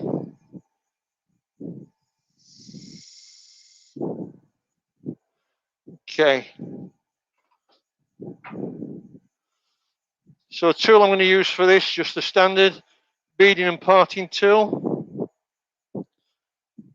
It's 9:30 at night. And this is when you get a catch. So hopefully we'll not get one, because if we do, certain Mr. Burns might be having a word with me. So I'll do the the right hand side of the bead first.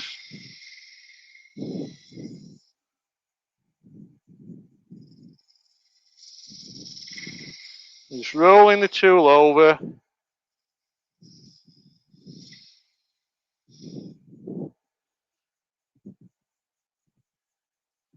I need to swing the tool rest round to do the other side.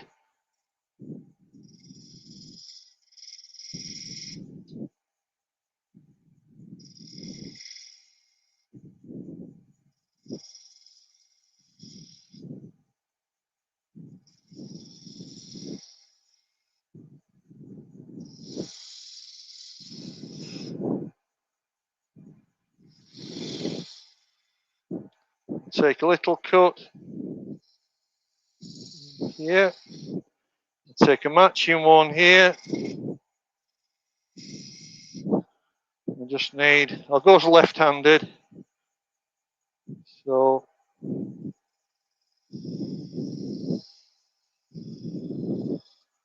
there we go. So we've now got our beads defined. So I'll turn the speed down. I just need to sand them.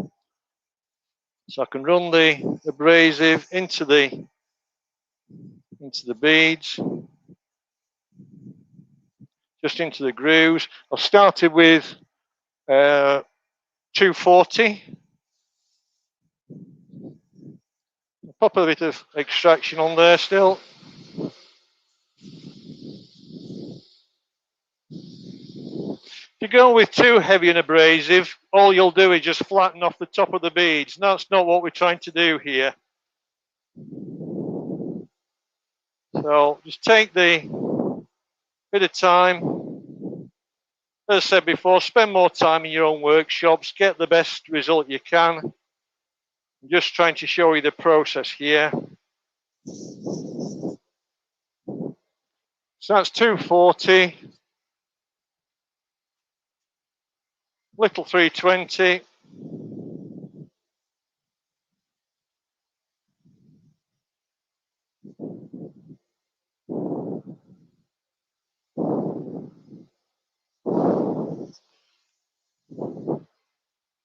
Okay.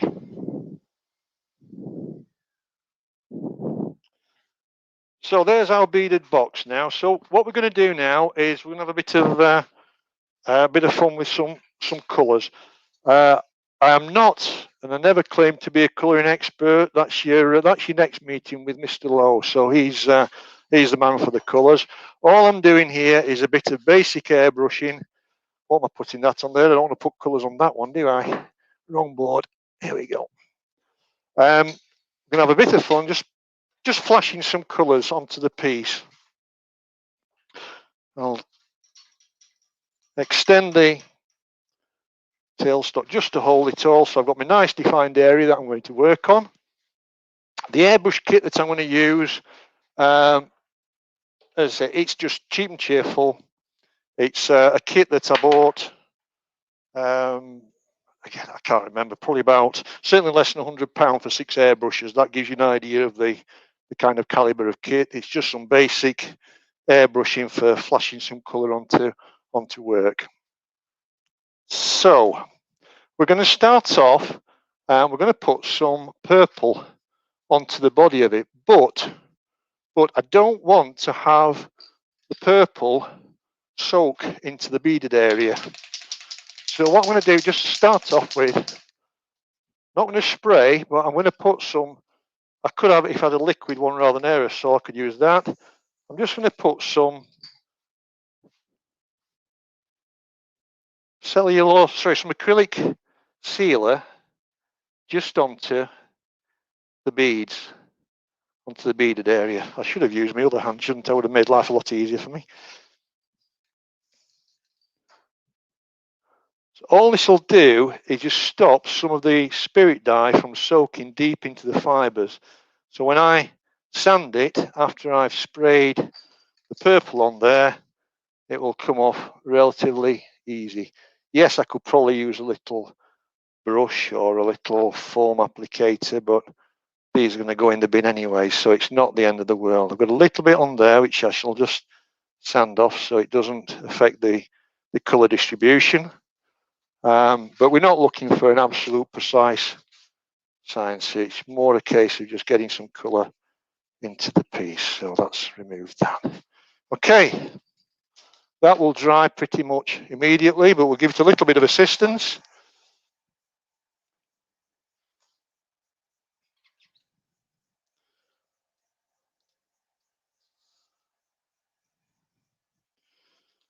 So the airbrushes I'm using, they're siphon fed. So we can start getting some colour in there. Mask. Now, ordinarily, I would wear full fume rated mask, but mine is actually split. So I'm having to revert back to, I'll try and talk you through this. I'm having to revert back to FPP2 rated mask. But I'll use that. It will at least give me some protection. Bear with me a second.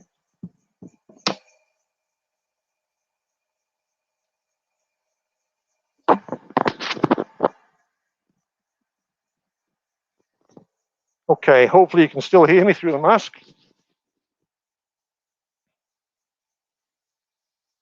So all I want to do is build up a nice dense layer of the purple.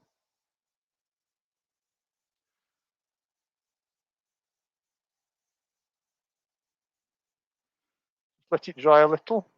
I'm steaming up now, having put my face mask on, so I can't see what I'm doing.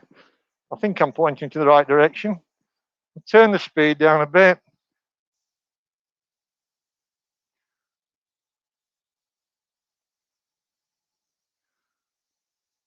Now I do want to have some purple in this middle area, down in the valleys between the beads.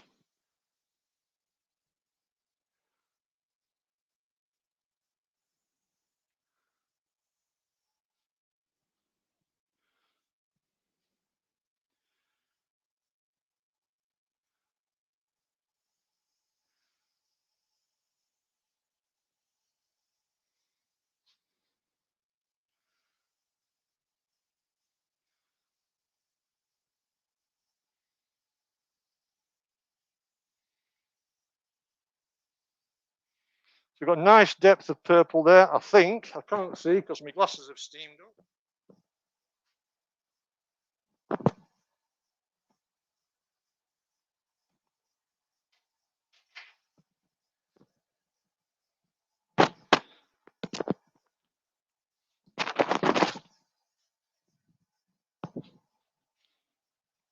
Sorry about that. I was having trouble with masks and glasses and visors and everything. None of it was working together. So a little bit more colour in there. A little bit more colour in there. Let's stop and have a look. Have we got a reasonable density of colour? Yeah, that's okay. So swap now. Just take the purple off.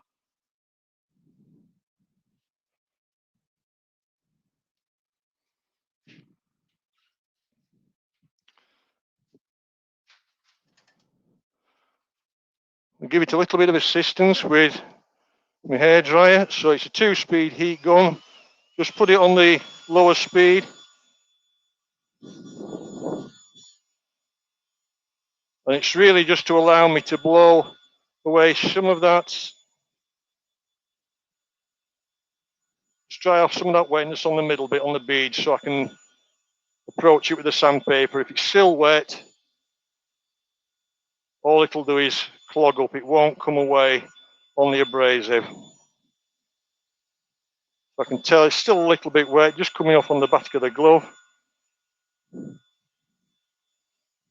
It's only mild this, I can hold my hand there. It's not a hot heat, it's just helping to dry it. That should be okay. I've got a dedicated abrasive which I'm going to use. And I just carefully want to take away some of that spirit dye off the top of these peaks in the middle.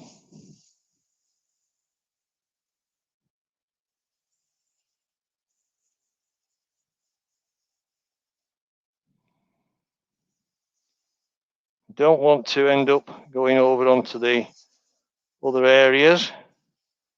Just really enough of a pale area to take some different colour.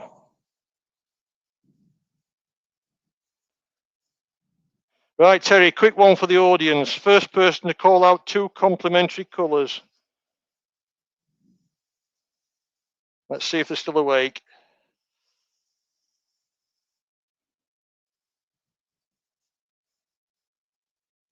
Hopefully colours I've got.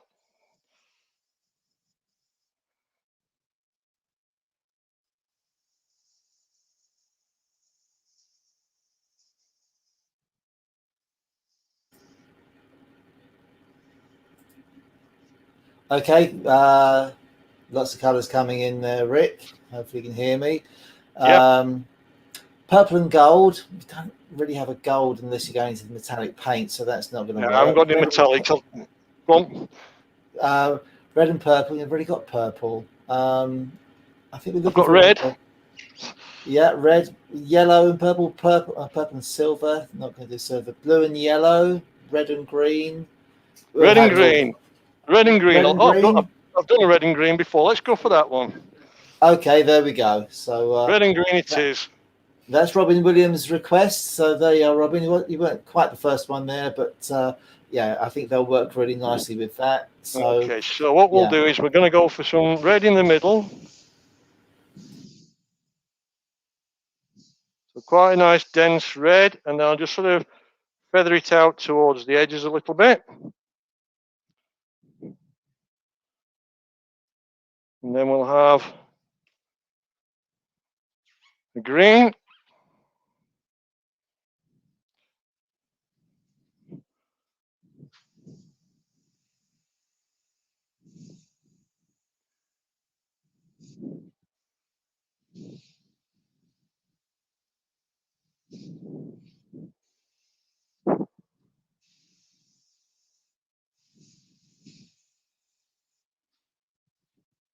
Okay, red and green. Now, yellow was mentioned as well. Now, this is something that Andrew Hall told me when we did some work together in his workshop, a good few years ago now, but we had a fun couple of days doing a very large piece called Wall Heart. And he basically said, put a yellow wash over the top, and it just brings the colours together. So, Andrew, this is for you, mate.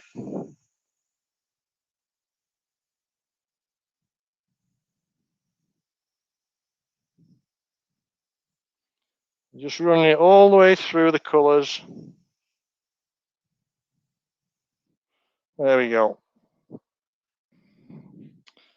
So,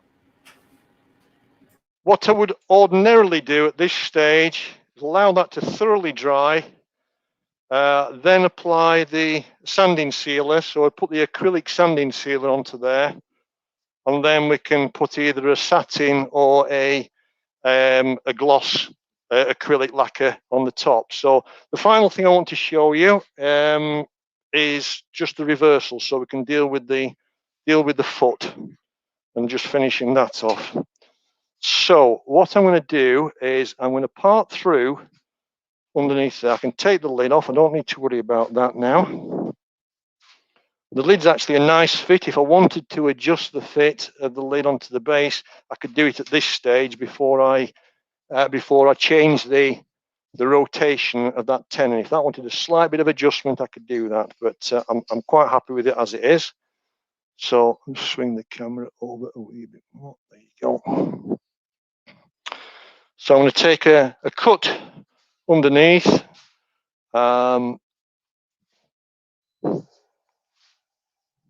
Bit more speed on there.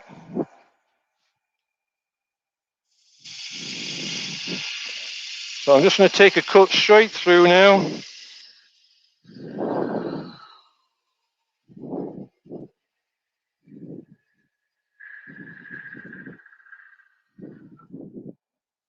So obviously I'm not going to be happy with that as a foot. We need to deal with that. So we can create ourselves a small jam chuck.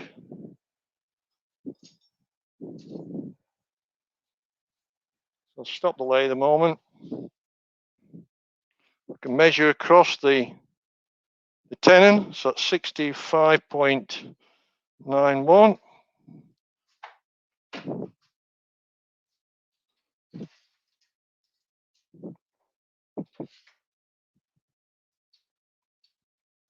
We'll take a slight cut across there just to tidy that end grain up. Let's switch across onto the other camera for you. So we'll take a slight cut along there. Let's pop a bit of light on there.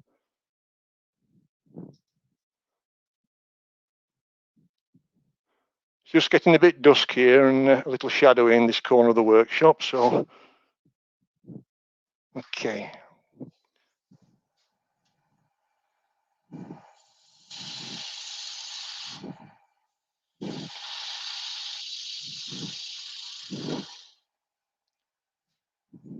So I can now set the tool rest bang on center.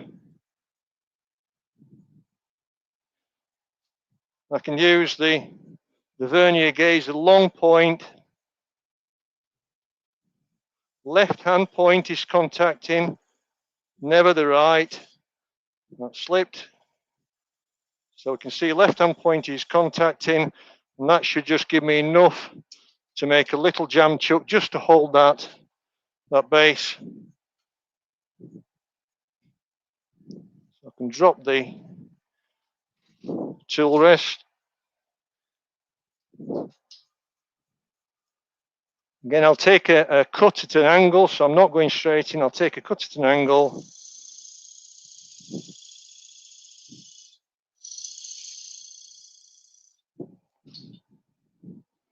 Check it.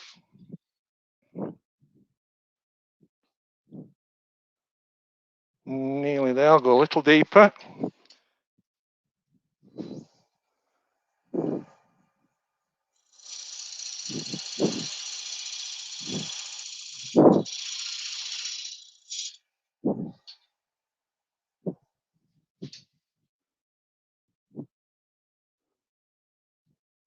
Very nearly.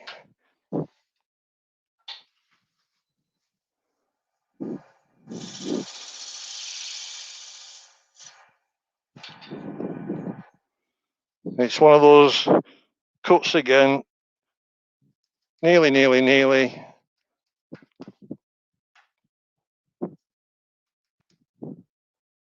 What I can do is, if I can't quite get that perfect, I can just bring up the tailstock to offer me a little bit of support in that orientation. I can bring up the tail rest, tool rest even.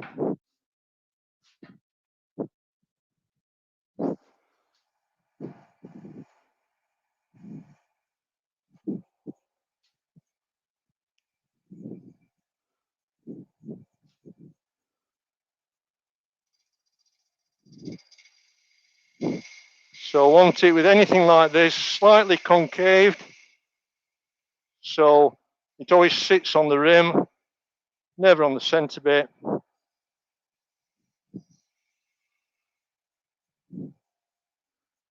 I've taken it down to a couple of millimeters in the middle. I can braid it that way, but what I'd normally do, I shan't waste any more time on that now, is I'll just take that away. I can use the skew to pile that away.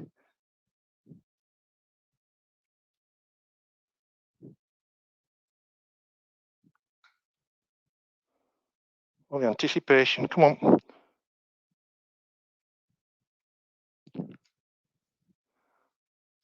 And then we can just sand the base.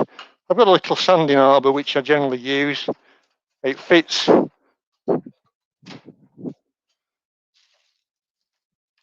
neatly in the chuck. I'll just show you this. It'll only take 1 second.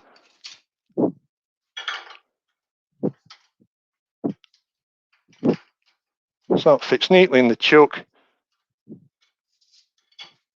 I can then pop whatever abrasive I want on there.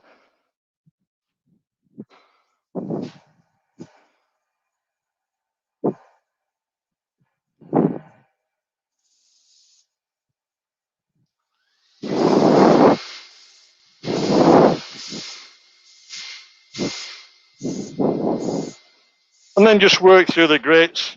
So that's just a 120 grit, just to take away the nub that was on the bottom. So we can then bring it all together. Lid, the base,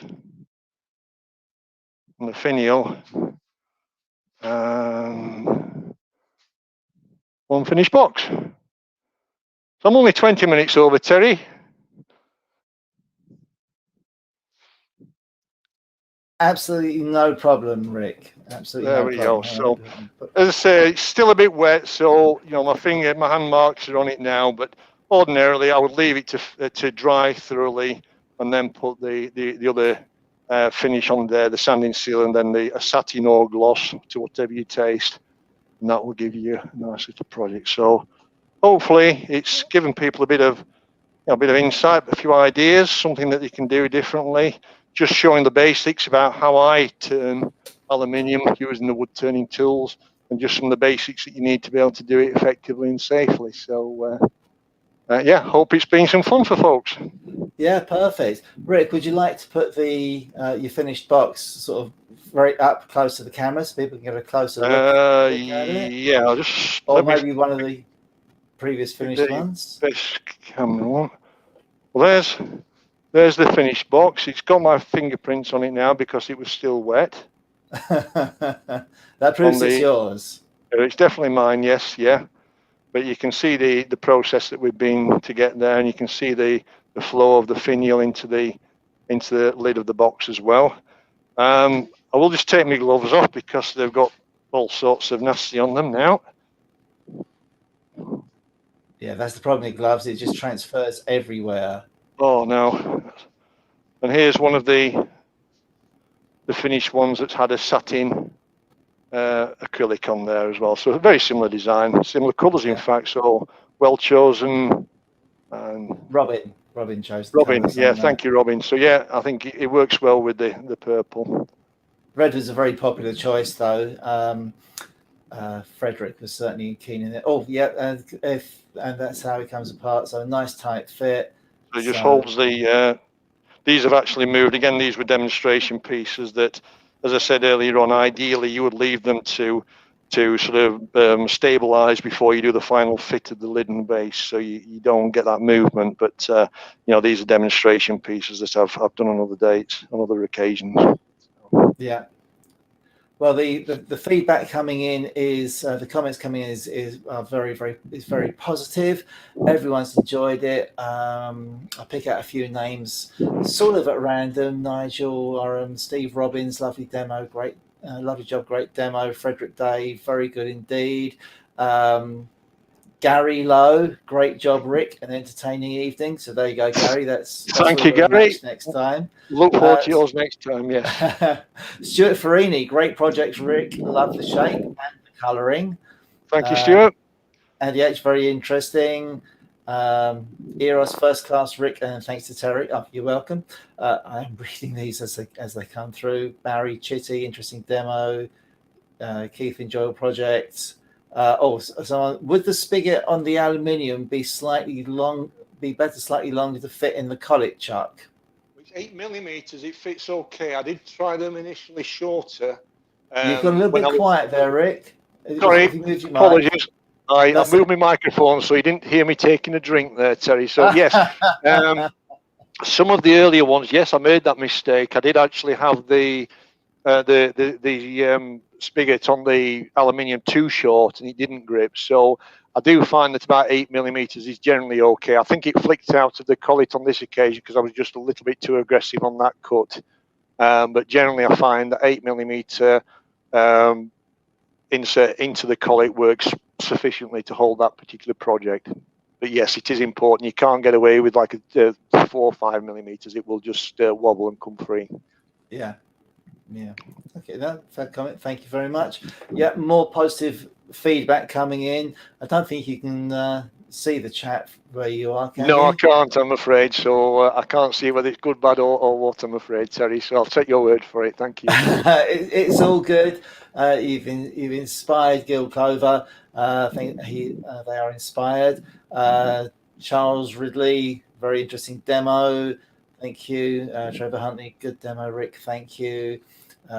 Mike Davison, definitely a learning experience. Many thanks, well done. So yeah, it has. Yeah, to be honest, Terry, if I do a demonstration and somebody takes either a new technique or an idea or something inspires them to go and have a go in their workshop, then as far as I'm concerned, that's it. It's a success. So it's just trying to, just to share ideas and allow other people to have a crack at it. I stake no claim to anything I've done today. It's just bringing it together into a project that hopefully has been interesting to people.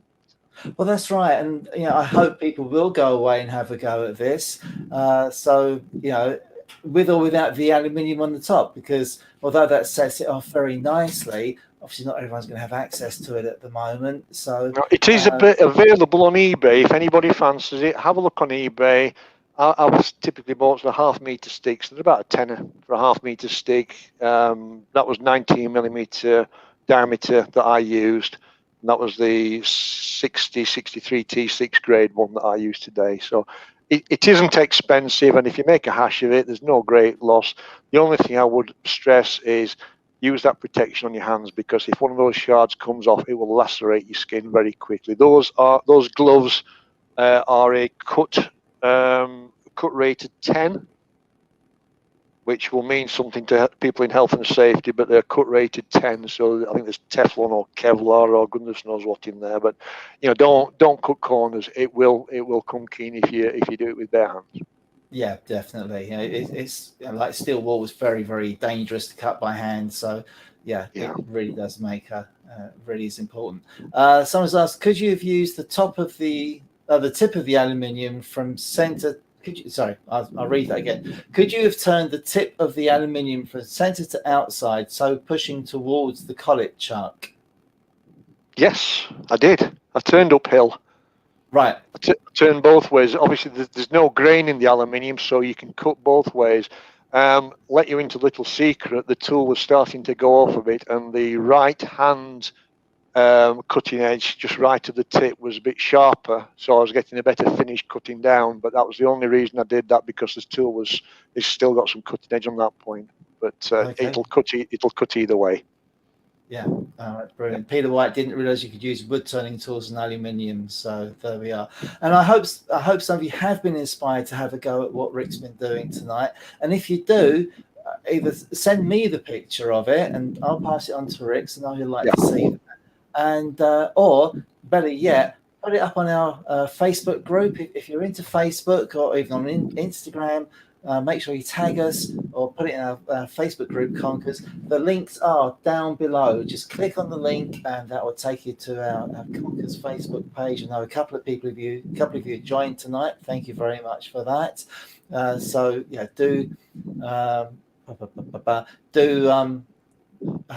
that and let us know what you come up with. Sorry, reading questions again. Does aluminium scrape, or must it be cut? I've found when I've tried to scrape it, I just get chatter. So I do use a peeling cut. That's the cut I do. I also was given some tips to try to use engineering tools. So just get some engineering tool steel and grind it. Again, I got no success trying to do that. I don't know whether it's because it's a freehand hold of the tool or what it is, but I've just kept coming back to the simple spindle gouge and parting tool, and I get the effective results. The hardest thing is just finding the right cutting speed and presentation of the tool. If you get the angles right there and you hit the sweet spot, it's quite easy. But it's a case of just putting some scrap aluminium onto the lathe and just playing. But you need that secure hold. Yeah, it's always, that's always the thing. Right, and can you put the finished project on the screen in a still? Can you place it on something so people can have a really close look at it, please? Find it again now. Really close look. Yeah. There we go. You'll not see me, but you can see the project. How's that? There we go. That's actually not the one from today, because the one from today's got fingerprints all over it. So I'll put the two. Hang on, let me just wipe it down a bit, and then. So that's the one from today. On your. Hang on. Let me just tip the camera down a little bit.